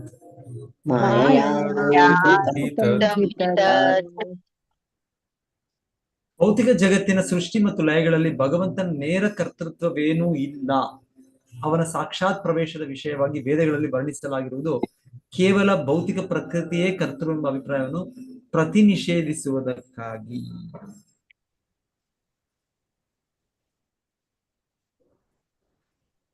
ಸೊ ಇಲ್ಲಿ ಹೇಳ್ತಾ ಇರೋದು, ಇಲ್ಲಿ ನೇರವಾಗಿ ಭಗವಂತನ ನಿರ್ದೇಶನ ಇಲ್ಲ, ಆದರೂ ಕೂಡ ಈ ವಿವರಣೆಗಳು ಯಾಕಿದೆ ಅಂದ್ರೆ ನಾವು ಈ ಪ್ರಕೃತಿಯೇ ಕಾರಣವೆಂದು ನಾವು ಭಾವಿಸ್ಬಿಡ್ತೇವೆ. ಅದಕ್ಕೆ ಇದರ ವಿವರಣೆ ಇರೋದು ಭಗವಂತನು ಅವನ ನಿರ್ವಹಣೆಯಲ್ಲಿ ಇದೆಲ್ಲವೂ ಆಗ್ತಾ ಇದೆ ಅಂತ ಇಲ್ಲಿ ಹೇಳ್ತಾರೆ. ಇಲ್ಲಾಂದ್ರೆ ನೇರವಾಗಿ ಭಗವಂತನು ಅವನ ಶಕ್ತಿಗಳು ಸ್ವಾಭಾವಿಕ ಜ್ಞಾನ ಬಲ ಕ್ರಿಯಾಚ, ಸೊ ಅದು ಮಾಡ್ತಾರೆ, ಆ ಕೆಲಸ ಮಾಡ್ತಾರೆ ಅವನ ಶಕ್ತಿಗಳು, ಅವನ ಪ್ರತಿನಿಧಿಗಳು. ಸ್ವಲ್ಪ ಭಾವಾರ್ಥ ಹೋಗ್ತೀನಿ, ನಾನು ಫುಲ್ ಓದೋದಿಲ್ಲ. ಜಡವಸ್ತುವು ನಿಸ್ಸಂಶಯವಾಗಿಯೂ ಪರಸ್ಪರ ಕ್ರಿಯಾ ಸಾಮರ್ಥ್ಯವುಳ್ಳ ಶಕ್ತಿಯಾಗಿದೆ, ಆದರೆ ಅದು ಅದರ ಸ್ವಂತ ಆರಂಭ ಶಕ್ತಿಯನ್ನು ಹೊಂದಿಲ್ಲ. ಆದ್ದರಿಂದ ಶ್ರೀಮದ್ ಭಾಗವತವು ಜನ್ಮಾದ್ಯಸ್ಯ ಎಂಬ ಸೂತ್ರವನ್ನು ಅಭಿಜ್ಞ ಮತ್ತು ಸ್ವರಾಟ್ ಎಂದು ಹೇಳುತ್ತಾ ವ್ಯಾಖ್ಯಾನಿಸುತ್ತದೆ. ಎಂದರೆ ಪರಮಬ್ರಹ್ಮನು ಜಡವಸ್ತುವಲ್ಲ, ಆದರೆ ಅವನು ಪರಮ ಪ್ರಜ್ಞೆಯಾಗಿದ್ದಾನೆ ಮತ್ತು ಸ್ವತಂತ್ರನಾಗಿದ್ದಾನೆ. ಆದ್ದರಿಂದ ಜಡವಸ್ತು ಭೌತಿಕ ಜಗತ್ತಿನ ಸೃಷ್ಟಿ, ಸ್ಥಿತಿ ಮತ್ತು ಲಯಗಳ ಅಂತಿಮ ಕಾರಣವನ್ನು ತೋರುತ್ತದೆ. ಆದರೆ ಭೌತಿಕ ಪ್ರಕೃತಿಯು ಪರಮಪ್ರಜ್ಞಾ ಪುರುಷ ದೇವೋತ್ತಮ ಪುರುಷನಿಂದ ಸೃಷ್ಟಿಯ ಕಾರ್ಯಕ್ಕೆ ಚಾಲಿತವಾಗುತ್ತದೆ. ಅವನೇ ಎಲ್ಲ ಸೃಷ್ಟಿ, ಸ್ಥಿತಿ ಮತ್ತು ಲಯಗಳ ಹಿನ್ನೆಲೆಯಾಗಿದ್ದಾನೆ. ಇದು ಭಗವದ್ಗೀತೆಯಲ್ಲಿ ದೃಢೀಕೃತವಾಗಿದೆ. ಭೌತಿಕ ಪ್ರಕೃತಿಯು ಭಗವಂತನ ಶಕ್ತಿಗಳಲ್ಲಿ ಒಂದು ಮತ್ತು ಅವಳು ಭಗವಂತನ ನಿರ್ದೇಶನದಡಿಯಲ್ಲಿ ಕೆಲಸ ಮಾಡಬಲ್ಲಳು. ಭಗವಂತನು ತನ್ನ ದಿವ್ಯ ನೋಟವನ್ನು ಭೌತಿಕ ಪ್ರಕೃತಿಯ ಮೇಲೆ ಬೀರಿದಾಗ ಮಾತ್ರ ತಂದೆಯು ತಾಯಿಯನ್ನು ಸಂಪರ್ಕಿಸಿದಾಗ ತಾಯಿಯು ಗರ್ಭಧರಿಸಲು ಸಮರ್ಥಲಾಗುವಂತೆ ಭೌತಿಕ ಪ್ರಕೃತಿಯು ವರ್ತಿಸಬಲ್ಲದು. ತಾಯಿಯು ಮಗುವಿಗೆ ಜನ್ಮ ನೀಡುವಂತೆ ಸಾಮಾನ್ಯ ಮನುಷ್ಯನಿಗೆ ತೋರುವುದಾದರೂ ತಂದೆಯ ಮಗುವಿಗೆ ಜನ್ಮ ನೀಡುತ್ತಾನೆಂದು ಅನುಭವಿ ಮನುಷ್ಯನು ತಿಳಿಯುತ್ತಾನೆ. ಆದ್ದರಿಂದ ಭೌತಿಕ ಪ್ರಕೃತಿಯು ಪರಮಪಿತನ ಸಂಪರ್ಕದ ಅನಂತರವೇ ಭೌತಿಕ ಪ್ರಪಂಚದ ಚರಾಚರಾಭಿವ್ಯಕ್ತಿಯನ್ನು ಉತ್ಪಾದಿಸುತ್ತದೆ, ಸ್ವತಂತ್ರವಾಗಿ ಅಲ್ಲ. ಭೌತಿಕ ಪ್ರಕೃತಿಯನ್ನು ಸೃಷ್ಟಿ, ಸ್ಥಿತಿ ಮತ್ತು ಲಯಗಳಿಗೆ ಕಾರಣವೆಂದು ಪರಿಭಾವಿಸುವುದನ್ನು ಆಡಿನ ಕತ್ತಿನ ಮೇಲಿನ ಮೊಲೆಯ ತೊಟ್ಟುಗಳೆಂಬ ತರ್ಕ ಎಂದು ಕರೆಯಲಾಗಿದೆ. ಅಜಗಲ ಸ್ತನ ನ್ಯಾಯ ಅಂತ ಹೇಳ್ತಾರೆ ಇದಕ್ಕೆ. ಸೊ ಆಡಿನ ಮೇಲೆ ಇದೆ, ಆದ್ರೆ ಅದರಲ್ಲಿ ಹಾಲು ಬರೋದಿಲ್ಲ, ಸುಮ್ಮನೆ ಅದು ಇದೆ ಅಷ್ಟೇ. ಶ್ರೀಲ ಕೃಷ್ಣದಾಸ್ ಕವಿರಾಜ ಗೋಸ್ವಾಮಿಯವರ ಚೈತನ್ಯ ಚರಿತಾಮೃತವು ಅಜಾಗಲ ಸ್ತನ ನ್ಯಾಯವೆಂಬ ಈ ತರ್ಕವನ್ನು ಹೀಗೆ ವಿವರಿಸುತ್ತದೆ. ಶ್ರೀಮದ್ ಭಕ್ತಿಸಿದ್ಧಾಂತ ಗೋಸ್ವಾಮಿ ಮಹಾರಾಜರವರು ವಿವರಿಸಿರುವಂತೆ ಭೌತಿಕ ಕಾರಣದಂತೆ ಭೌತಿಕ ಪ್ರಕೃತಿಯನ್ನು ಪ್ರಧಾನ ತಿಳಿಯಲಾಗಿದೆ ಮತ್ತು ಪರಿಣಾಮಕಾರಿ ಕಾರಣವನ್ನು ಮಾಯೆ ಅಂತ ತಿಳಿಯಲಾಗಿದೆ. ಆದರೆ ಅದು ಜಡವಸ್ತವಾದುದರಿಂದ ಸೃಷ್ಟಿಯ ದೂರ ಕಾರಣವು ಅಲ್ಲ. ಸೊ ಇವಾಗ ಎಷ್ಟು ತತ್ವಗಳಿದೆ, ಎಲ್ಲ ಜಗತ್ತು ಹೇಗ್ ಬರ್ತಾ ಇದೆ, ಲೋಕಗಳು ಹೇಗ್ ಬರ್ತಾ ಇದೆ, ಯಾವುದೋ ಒಂದು ಸ್ಫೋಟದಿಂದನೋ ಇಲ್ಲ ಅಂದ್ರೆ ಹೇಗೆ ಜೀವಿಗಳು ಸೃಷ್ಟಿ ಆಗ್ತಾರೆ, ಯಾವುದೋ ರಾಸಾಯನಿಕ ಪದಾರ್ಥಗಳ ಸಂಯೋಜನೆಯಿಂದನೋ. ಸೊ ಇದೆಲ್ಲವೂ ಕೂಡ ಅವ್ರು ಹೇಳೋದು ಹಿಂದೆ ಆಗ್ತಾ ಇತ್ತು. ಸೊ ಹಿಂದೆ ಆಗ್ತಾ ಈಗಲೂ ಕೂಡ ಆಗ್ಬೇಕಲ್ಲ, ಈಗಲೂ ಕೂಡ ನೀವು ಆ ರೀತಿ ಯಾವ್ದು ಸೃಷ್ಟಿ ಮಾಡ್ಬೇಕಲ್ಲ ನೀವು. ಸೊ ಇಲ್ಲ, ಇದಕ್ಕೆ ಯಾವ ಒಂದು ಸಾಕ್ಷಿ ಇಲ್ಲ ಇದಕ್ಕೆ.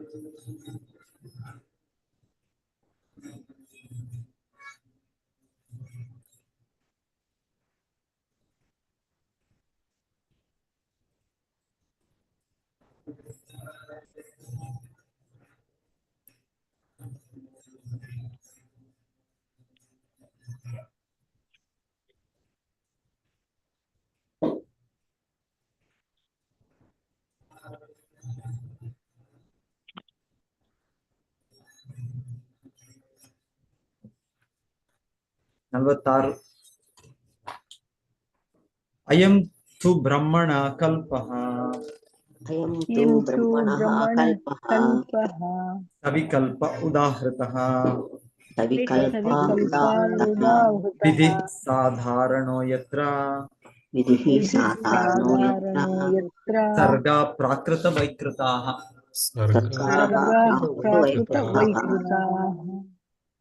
ಸಂಕ್ಷೇಪದಲ್ಲಿ ಇಲ್ಲಿ ವಿವರಿಸಲಾದ ಸೃಷ್ಟಿ ಮತ್ತು ಲಯದ ಈ ಪ್ರಕ್ರಿಯೆಯು ಬ್ರಹ್ಮನ ಒಂದು ದಿನದ ಅವಧಿಯ ನಿಯಂತ್ರಣ ತತ್ವವಾಗಿದೆ. ಭೌತಿಕ ಸೃಷ್ಟಿಯು ಪ್ರಸಾರವಾಗುವ ಮಹತ್ ಸೃಷ್ಟಿಯಲ್ಲಿಯೂ ಸಹ ಅದು ನಿಯಂತ್ರಣ ತತ್ವವಾಗಿದೆ. ಈ ಭಾವಾರ್ಥ ಓದಿ. ಹರೇ ಕೃಷ್ಣ ಪ್ರಭುಜಿ. ಎಲ್ಲವೂ ಪ್ಯಾರಾಗ್ರಾಫ್ ಓದಿ. ಆದ್ದರಿಂದ ಶೀಲ ಪ್ರಭುಪಾದರಿಗೆ ಜಯವಾಗಲಿ. ಮಹಾಕಲ್ಪ, ವಿಕಲ್ಪ, ಕಲ್ಪವೆಂಬ ಮೂರು ವಿವಿಧ ಬಗೆಯ ಸೃಷ್ಟಿಗಳಿವೆ. ಮಹಾಕಲ್ಪದಲ್ಲಿ ಭಗವಂತನು ಮಹತ್ತತ್ವದ ಸಕಲ ಶಕ್ತಿಗಳೊಂದಿಗೆ ಮತ್ತು ಸೃಜನಾತ್ಮಕ ವಸ್ತು ಮತ್ತು ಸಾಧನಗಳ 16 ತತ್ವಗಳೊಡನೆ ಕಾರಣೋದಾಯಕ ಸಾಯಿ ವಿಷ್ಣುವಿನಂತೆ ಪ್ರಥಮ ಪುರುಷಾವತಾರವನ್ನು ತಾಳುತ್ತಾನೆ. ಸೃಜನಾತ್ಮಕ ಸಾಧನಗಳು 11 ಇವೆ, ಮೂಲಾಂಶಗಳು 5 ಇವೆ ಮತ್ತು ಅವೆಲ್ಲವೂ ಮಹತ್ನ ಅಥವಾ ಭೌತಿಕ ಅಹಂಕಾರದ ಉತ್ಪತ್ತಿಗಳಾಗಿವೆ. ಕಾರಣೋದಕ ಸಾಯಿ ವಿಷ್ಣುವಿನ ಲಕ್ಷಣಗಳಲ್ಲಿ ಭಗವಂತನ ಈ ಸೃಷ್ಟಿಗಳನ್ನು ಮಹಾಕಲ್ಪವೆಂದು ಕರೆಯಲಾಗಿದೆ. ಬ್ರಹ್ಮನ ಸೃಷ್ಟಿ ಮತ್ತು ಭೌತಿಕ ಘಟಕಗಳ ಪ್ರಸಾರವನ್ನು ವಿಕಲ್ಪವೆಂದು ಕರೆಯಲಾಗಿದೆ. ಮತ್ತು ಅವನ ಜೀವಿತ ಕಾಲದ ಪ್ರತಿದಿನವೂ ಒಂದು ಕಲ್ಪವೆಂದು ಕರೆಯಲಾಗಿದೆ.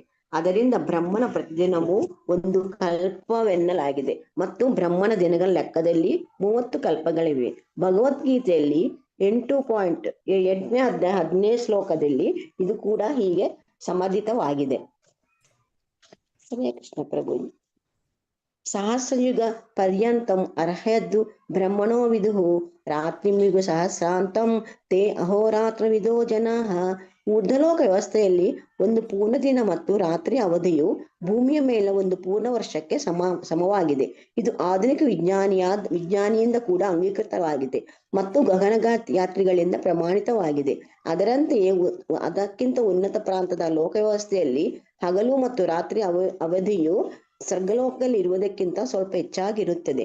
ಸ್ವರ್ಗಲೋಕದ ಪಂಚಾಂಗಗಳ ಪ್ರಕಾರ 4 ಯುಗಗಳನ್ನು ಲೆಕ್ಕ ಹಾಕಲಾಗಿದೆ. ಅದರಂತೆ ಸ್ವರ್ಗಲೋಕದ 12,000 ವರ್ಷಗಳಾಗುತ್ತವೆ. ಇದನ್ನು ದಿವ್ಯ ಯುಗ ಎಂದು ಕರೆಯಲಾಗಿದೆ. ಮತ್ತು 1,000 ದಿವ್ಯ ಯುಗಗಳು ಬ್ರಹ್ಮಣ ಒಂದು ದಿನವಾಗುತ್ತದೆ. ಬ್ರಹ್ಮಣ ಒಂದು ದಿನದ ಸೃಷ್ಟಿಯನ್ನು ಕಲ್ಪ ಎಂದು ಕರೆಯಲಾಗಿದೆ ಮತ್ತು ಬ್ರಹ್ಮನ ಸೃಷ್ಟಿಯನ್ನು ವಿಕಲ್ಪವೆನ್ನಲಾಗಿದೆ. ವಿಷ್ಣುವಿನ ಉಸಿರಾಟದಿಂದ ವಿಕಲ್ಪಗಳು ಸಂಭವಿಸಿದಾಗ ಇದನ್ನು ಮಹಾಕಲ್ಪವೆಂದು ಕರೆಯಲಾಗಿದೆ.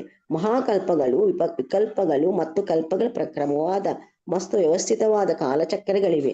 ಅವುಗಳ ವಿಚಾರದಲ್ಲಿ ಪರೀಕ್ಷಿತ ಮಹಾರಾಜನ ಪ್ರಶ್ನೆಗೆ ಉತ್ತರವಾಗಿ ಸುಖಮುನಿಗಳು ಸ್ಕಾಂದ ಪುರಾಣದ ಪ್ರಭಾಸ ಖಂಡದಲ್ಲಿ ಉತ್ತರ ನೀಡಿದ್ದಾರೆ. ಅವು ಹೀಗಿವೆ. ಕೃಷ್ಣ. ಪ್ರತಿ ದಿವಸ ಈ ಬ್ರಹ್ಮನ ದಿವಸದಲ್ಲಿ ಅವರ ತಿಂಗಳಲ್ಲಿ 30 ದಿನಗಳು ಬರೋದು. ಪ್ರತಿಯೊಂದನ್ನು ಒಂದೊಂದು ಕಲ್ಪ ಅಂತ ಹೆಸರಿದೆ ಅದಕ್ಕೆ. ಅವರ ತಿಂಗಳಿನ ಹೆಸರುಗಳು ಇದು. ತಿಂಗಳಿನಲ್ಲಿ ಬರೋ ದಿನಗಳು ಅದು ಮೊದಲು ಶ್ವೇತಕಲ್ಪ, ದ್ವಿತೀಯ ನೀಲಲೋಹಿತ ಹೆಸರುಗಳಿವೆ. ಇಲ್ಲಿ ಬೇರೆ ಬ್ರಹ್ಮನ 30 ಕಲ್ಪಗಳು ಹೀಗಿವೆ ಅಂತ ಇದಿದೆ. ಇವು ಬ್ರಹ್ಮನ ದಿನಗಳು ಮಾತ್ರ ಆಗಿವೆ. ಅವನು ತಿಂಗಳು ಮತ್ತು ವರ್ಷಗಳಂತೆ 100 ವರ್ಷಗಳವರೆಗೆ ಜೀವಿಸಬೇಕು. ಇದನ್ನೆಲ್ಲ ಕಲ್ಪ ಅಂತ ಹೇಳ್ತಾರೆ. ಬ್ರಹ್ಮನ ಸೃಷ್ಟಿ ಇದಾಗೋದೆಲ್ಲ ಪ್ರತಿ ದಿವಸ ಬ್ರಹ್ಮನ ದಿವಸದಲ್ಲಾಗುವ ಸೃಷ್ಟಿ ಮತ್ತೆ ಅವಧಿಯನ್ನು ಕೂಡ ಕಲ್ಪ ಅಂತ ಹೇಳ್ತಾರೆ. ಇಲ್ಲ, ಮಹಾವಿಷ್ಣು ಸೃಷ್ಟಿ ಮಾಡೋದು ಮೂಲತಃ ಅದನ್ನು ಮಹಾಕಲ್ಪ ಅಂತ ಹೇಳ್ತಾರೆ. ಮತ್ತೆ ಇದು ಬ್ರಹ್ಮದೇವರು ಅವರ ಹುಟ್ಟು, ಅವರ ಜನ್ಮ ಪ್ರಾರಂಭ ಆಗುವಾಗ ಅದನ್ನು ವಿಕಲ್ಪ ಅಂತ ಹೇಳ್ತಾರೆ. ಕಲ್ಪ, ವಿಕಲ್ಪ, ಮಹಾಕಲ್ಪ. ರಾಜನೇ, ಕೆಲವು ಸಮಯದ ಅನಂತರ ಕಾಲದ ಸ್ಥೂಲ ಮತ್ತು ಸೂಕ್ಷ್ಮ ಲಕ್ಷಣಗಳಲ್ಲಿ ಅಳತೆಯನ್ನು ಪ್ರತಿಯೊಂದರ ವಿಶೇಷ ಸಂಕೇತಗಳೊಂದಿಗೆ ನಾನು ವಿವರಿಸುತ್ತೇನೆ. ಯಾಕಂದ್ರೆ ಕಾಲದ ಬಗ್ಗೆ ಕೂಡ ಅವ್ರು ಕೇಳಿದ್ದಾರೆ ಪ್ರಶ್ನೆ, ಪರೀಕ್ಷಿತ್ ಮಹಾರಾಜರು. ಅದಕ್ಕೆ ಶುಕದೇವ ಗೋಸ್ವಾಮಿ ಹೇಳ್ತಾ ಇರೋದು ಕಾಲದ ಬಗ್ಗೆ ಕೂಡ ನಾನು ಮತ್ತೆ ಹೇಳ್ತೇನೆ. ಆದ್ರೆ ಈಗ ನಿನಗೆ ಪದ್ಮಕಲ್ಪವನ್ನು ವಿವರಿಸುತ್ತೇನೆ. ಪದ್ಮಕಲ್ಪ ಬ್ರಹ್ಮನ ಕಲ್ಪದ ಈಗಿನ ಅವಧಿಯನ್ನು ವರಾಹ ಕಲ್ಪ ಅಥವಾ ಶ್ವೇತ ವರಾಹ ಕಲ್ಪವೆಂದು ಕರೆಯಲಾಗಿದೆ. ಇದನ್ನು ಪದ್ಮಕಲ್ಪ ಕೂಡ ಹೇಳ್ತಾರೆ ಅಂತ ಹೇಳ್ತಾರೆ. ಓಕೆ.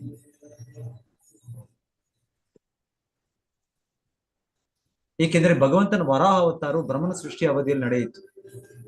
ಬ್ರಹ್ಮನು ವಿಷ್ಣುವಿನ ನಾಭಿಯಿಂದ ಹೊರಬಂದ ಕಮಲದ ಮೇಲೆ ಹುಟ್ಟಿದನು. ಆದ್ದರಿಂದ ಈ ವರಾಹ ಕಲ್ಪವನ್ನು ಪದ್ಮಕಲ್ಪವೆಂದು ಸಹ ಕರೆಯಲಾಗಿದೆ. ಪ್ರಥಮ ವ್ಯಾಖ್ಯಾನಕಾರರಾದ ಶ್ರೀಧರ ಸ್ವಾಮಿಗಳನ್ನು ಅನುಸರಿಸಿ ಜೀವ ಗೋಸ್ವಾಮಿ ಹಾಗೂ ವಿಶ್ವನಾಥ ಚಕ್ರವರ್ತಿ ಠಾಕೂರರಂತಹ ಆಚಾರ್ಯರು ಇದನ್ನು ಸಮರ್ಥಿಸಿದ್ದಾರೆ. ಆದ್ದರಿಂದ ವರಾಹ ಮತ್ತು ಬ್ರಹ್ಮನ ಪದ್ಮಕಲ್ಪಗಳ ನಡುವೆ ವಿರೋಧವಿಲ್ಲ. ಸೊ ಇಲ್ಲಿವರೆಗೂ ಆಕ್ಚುಲಿ ಶುಕಮುನಿಗಳು, ಪರೀಕ್ಷಿತ್ ಮಹಾರಾಜರ ಇದು ನಡೀತಾ ಇತ್ತು. ಆದರೆ ಮಧ್ಯದಲ್ಲಿ ಹೇಳ್ತಾರೆ ಶೌನಕ ಮಹರ್ಷಿಗಳು ವಿದುರನ ಚಟುವಟಿಕೆ ಕೇಳಕ್ಕೆ ಉತ್ಸುಕರಾಗ್ತಾರೆ. ಅವ್ರು ಯಾವ ಕಾರಣಕ್ಕಾಗಿ ಅವರು ಗೃಹವನ್ನು ತ್ಯಜಿಸಿ ಮತ್ತೆ ಅವರು ಮೈತ್ರೇಯ ಮಹರ್ಷಿಗಳನ್ನು ಭೇಟಿ ಮಾಡಿದ್ದು, ಅವರ ಕೇಳಿದ ಪ್ರಶ್ನೆಗಳು, ಅವರ ಜೊತೆಗೆ ಸಂವಾದ, ಅದನ್ನೆಲ್ಲ ಕೇಳೋಕೆ ಉತ್ಸುಕರಾಗ್ತಾರೆ. ಹಾಗಾಗಿ ಈಗ ವಿದುರ ಮೈತ್ರೇಯ ಸಂವಾದಕ್ಕೆ ನಾವು ಇಲ್ಲಿ 3ನೇ ಸಂವಾದಕ್ಕೆ ಹೋಗ್ತೇವೆ. ಸೃಷ್ಟಿಯ ವಿಚಾರವಾಗಿ ಎಲ್ಲವನ್ನೂ ಕೇಳಿದ ಅನಂತರ ಶೌನಕ ಋಷಿಗಳು ಸೂತ ಮುನಿಗಳನ್ನು ವಿದುರನ ಬಗ್ಗೆ ವಿಚಾರಿಸಿದರು. ಏಕೆಂದರೆ ತ್ಯಜಿಸಲು ಕಷ್ಟಕರವಾದ ತನ್ನ ಎಲ್ಲ ಬಂಧುಗಳನ್ನು ತೊರೆದು ವಿದುರನು ಹೇಗೆ ಗೃಹತ್ಯಾಗ ಮಾಡಿದ್ದಾನೆಂಬುದನ್ನು ಸೂತ ಮುನಿಗಳು ಹಿಂದೆಯೇ ಅವರಿಗೆ ತಿಳಿಸಿದ್ದರು. ಶೌನಕ ಋಷಿಗಳು ಹೇಳಿದರು, ದಿವ್ಯ ವಿಷಯಗಳ ಮೇಲೆ ಸಂಭಾಷಿಸಿದ ವಿದುರ ಮತ್ತು ಮೈತ್ರೇಯರ ನಡುವೆ ನಡೆದ ಚರ್ಚೆಯ ವಿಷಯಗಳೇನು ಮತ್ತು ವಿದುರನು ಏನು ಕೇಳಿದನು ಹಾಗೂ ಮೈತ್ರೇಯರು ಮೈತ್ರೇಯರ ಉತ್ತರವೇನು ಎಂಬುದನ್ನು ದಯವಿಟ್ಟು ನಮಗೆ ತಿಳಿಸಿ. ವಿದುರನು ತನ್ನ ಕುಟುಂಬದ ಸದಸ್ಯರ ಸಂಬಂಧವನ್ನು ತ್ಯಜಿಸಿದ ಕಾರಣವನ್ನು, ಅವನು ಮತ್ತೆ ಏಕೆ ಮನೆಗೆ ಬಂದನು ಎಂಬುದನ್ನು ಕೂಡ ದಯವಿಟ್ಟು ತಿಳಿಸಿ. ವಿದುರನು ಯಾತ್ರಾ ಸ್ಥಳಗಳಲ್ಲಿದ್ದಾಗ ಅವನು ಮಾಡಿದ ಕಾರ್ಯಗಳನ್ನು ಕೂಡ ದಯವಿಟ್ಟು ನಮಗೆ ತಿಳಿಸಿ.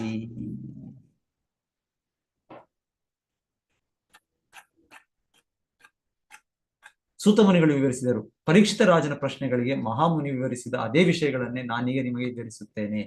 ದಯವಿಟ್ಟು ಮನಸ್ಸಿಟ್ಟು ಅದನ್ನು ಆಲಿಸಿ.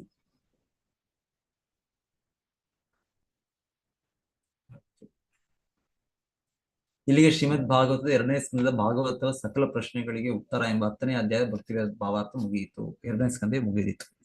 ಸೊ ಯಾರಾದ್ರೂ ಏನಾದ್ರು ಪ್ರಶ್ನೆಗಳಿದ್ರೆ, ಏನಾದ್ರೂ ವಿಷಯ ಚರ್ಚೆ ಮಾಡ್ಬೇಕಂದ್ರೆ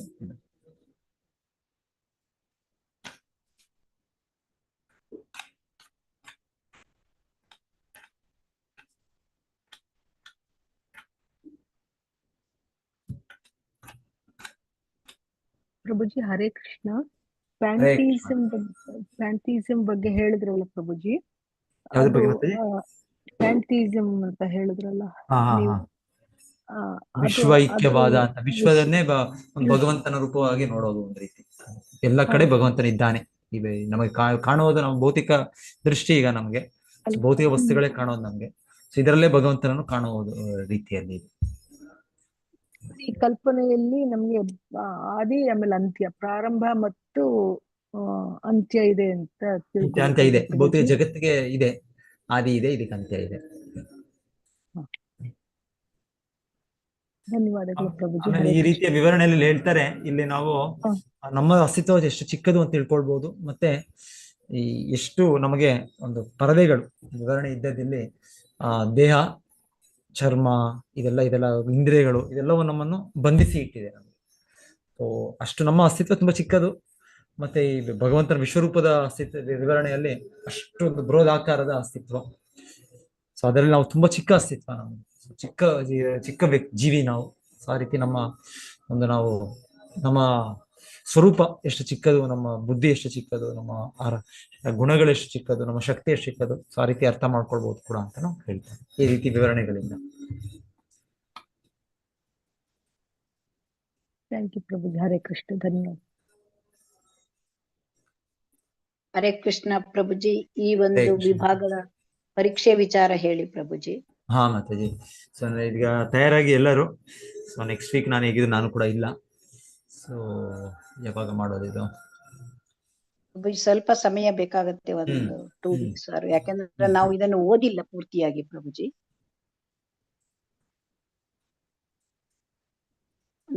ಹೇಳ್ತೀನಿ ಮಾತಾಜಿ, ನೋಡ್ತೀನಿ ನಾನು ಕೂಡ. ತುಂಬಾ ವಿಷಯಗಳಿದೆ. 6ನೇ ಚಾಪ್ಟರ್ ಇಂದ ಇದೆ ಪ್ರಭುಜಿ. ತುಂಬಾ ಇದೆ ಓದ್ಲಿಕ್ಕೆ ಪ್ರಭುಜಿ. ಯೂನಿಟ್ 5. ಮತ್ತೆ ಯಾವ ತರ ಪ್ರಶ್ನೆಗಳು ಹೇಗಿರುತ್ತೆ ಎಂತಂತ ನಮ್ಗೆ ಸ್ವಲ್ಪ ವಿಚಾರ ಹೇಳ್ಬೇಕು ಪ್ರಭುಜಿ.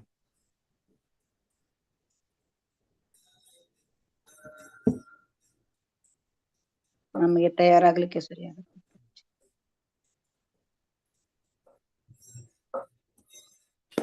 ಪ್ರಭುಜಿ. ತಯಾರಾಗ್ಲಿಕ್ಕೆ 1 ತಿಂಗಳು ಕೊಡಿ. ಫೈಲ್ ಎಷ್ಟೊಂದು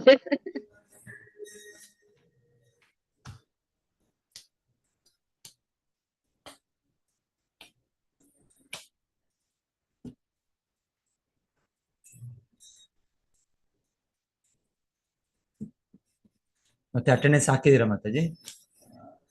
ಎಸ್ ಪ್ರಭುಜಿ, ಹಾಕಿದ್ದೇನೆ. ಪ್ರಭುಜಿ, ಇದು 5 ಚಾಪ್ಟರ್ ಅಲ್ಲಿ 1 ಎಕ್ಸಾಮ್ ಈಗ ನಮ್ಗೆ. 7th unit. ಹೇಳ್ತೀನಿ ಕೇಳ್ತೀನಿ, ಇಲ್ಲಿ ಡಿಸ್ಕಸ್ ಮಾಡ್ತೀನಿ. ಮಾತಾಜಿ ಪುನಃ ಹಾಕಿ ಮಾತಾಜಿ, ನಂದು ಹೋಗಿದೆ. ಹಾ ಹಾಕ್ತೇನೆ ಮಾತಾಜಿ.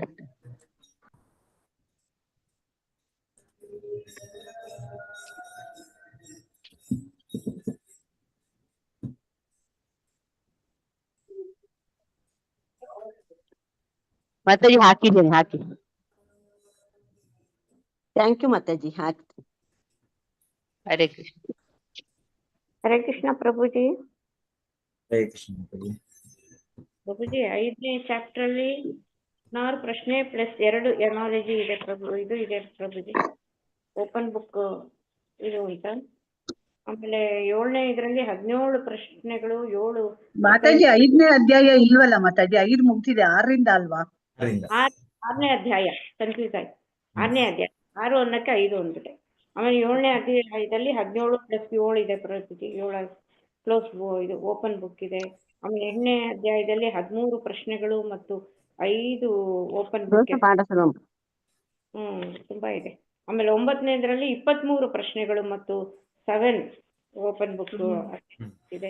ತುಂಬಾ ವಾಸ್ಟ್ ಆಗಿದೆ ಪ್ರಭುಜಿ, ವೆರಿ 15 ವಾಸ್ಟ್.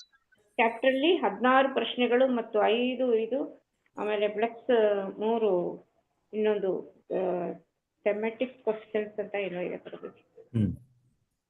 ತುಂಬಾ ಇದೆ ಪ್ರಭುಜಿ. ನೀವು ಅದನ್ನ ಏನಾದ್ರೂ ಕಡಿಮೆ ಪ್ರಶ್ನೆಗಳನ್ನ ಕಳಿಸ್ತೀರಾ ಪ್ರಭು? ಹಿಂದೆ ಮಾಡ್ತಾ ಇದ್ರು ಪ್ರಭುಜಿ, ಶುಭೋದಿ ಪ್ರಭುಜಿ ಸ್ವಲ್ಪ ಪ್ರಶ್ನೆಗಳನ್ನ ಕಳಿಸೋರು, ಅದರಲ್ಲಿ 5% ಕೊಡೋರು. ಹಂಗೇನಾದ್ರು ಮಾಡ್ಲಿಕ್ಕಾಗುತ್ತೆ? ಇಷ್ಟೊಂದು ಓಪನ್ ಬುಕ್ ಇದು, ಅವಾಗೆಲ್ಲ ಓಪನ್ ಬುಕ್ ಇದೆಲ್ಲ ಇರ್ಲಿಲ್ಲ ಅಸೆಸ್ಮೆಂಟ್ ಅವಾಗ. ನೋಡಿ ಪ್ರಭುಜಿ ನೀವು. ನೋಡ್ತೀನಿ.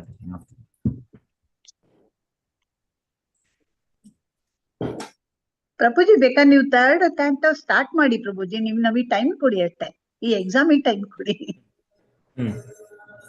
ಓದ್ಕೊಳ್ತೇವೆ ಪ್ರಭುಜಿ. ಬೇರೆ ಅಲ್ಲ ಪ್ರಭುಜಿ, ಓಪನ್ ಬುಕ್ ಕ್ಲೋಸ್ ಬುಕ್ ಬೇಡ, ನಮ್ಗೆ ಕ್ಲೋಸ್ ಬುಕ್ ನಿಂದ ಬರುದಲ್ಲ ಕ್ವಶನ್ ಪ್ರಭುಜಿ.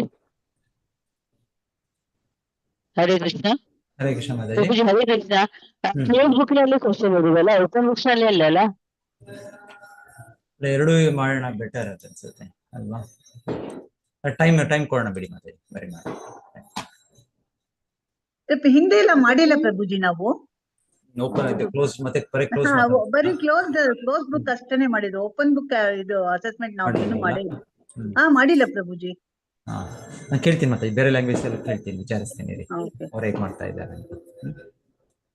ಬಟ್ ನಾವು ಇದ್ರಲ್ಲಿ ಹರೇ ಕೃಷ್ಣ ಪ್ರಭುಜಿ, ಎರಡೂ ರೀತಿಯಲ್ಲೂ ಮಾಡ್ಬೇಕು ಅಂತಂದ್ರೆ ಒಂದ್ಸರಿ ಡಿಸ್ಕಷನ್ ಮಾಡಿ ಪ್ರಭುಜಿ, ಅದು ಸ್ವಲ್ಪ ಅನುಕೂಲ ಆಗತ್ತೆ.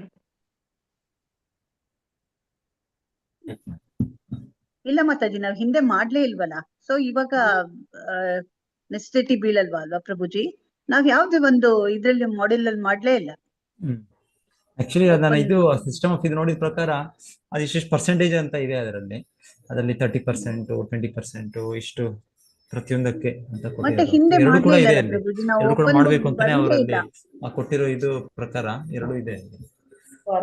ಕ್ಲೋಸ್ ಬುಕ್ ಅಸೆಸ್ಮೆಂಟ್ಗೂ ಇರ್ಬೇಕು, ಓಪನ್ ಬುಕ್ ಇರ್ಬೇಕು ಅಂತ ಹೇಳಿ ಸ್ಟಡಿ ಮಾಡ್ತೀನಿ ಮತ್ತೆ ಬೇರೆ ಲ್ಯಾಂಗ್ವೇಜ್ ಅವ್ರ ತನಕ ಡಿಸ್ಕಸ್ ಮಾಡ್ತೀನಿ. ಹಿಂದೆ ನಾನು ಮಾಡ್ಲಿಲ್ಲ, ನಾನು ಇವರೇ ಸಚ್ಚಿದಾನಂದ ಪ್ರಭು ಸುಬುದ್ದಿ ಅವರೇ ಮಾಡಿದ್ದು ಹಿಂದೆ, ನಾನು ನೋಡ್ತೀನಿ. ಹೌದು ಕರೆಕ್ಟ್. ಬಟ್ ಅಲ್ಲ ಅವಾಗ ಅದ್ರದ್ದು ಇದಾಗ ಹೋಗ್ಬಿಡುತ್ತಲ್ಲ ಪ್ರಭುಜಿ, ನೀವು ಮಾರ್ಕ್ಸ್ ಪ್ರಕಾರ ಹೋಗಿ ಆತರ ಅಲಾಟ್ ಮಾಡ್ತೀವಿ ಅಂತ ಹೇಳಿದ್ರೆ ನಾವು ಅದನ್ನ ಮಾಡೇ ಇಲ್ವಲ್ಲ ಅವಾಗ ನಾವು ಆಗಿದ್ದು ಬಿಡಿ. ಈಗ ಮುಂದೆ ಆದ್ರೆ ನಾವು ಯಾಕಂದ್ರೆ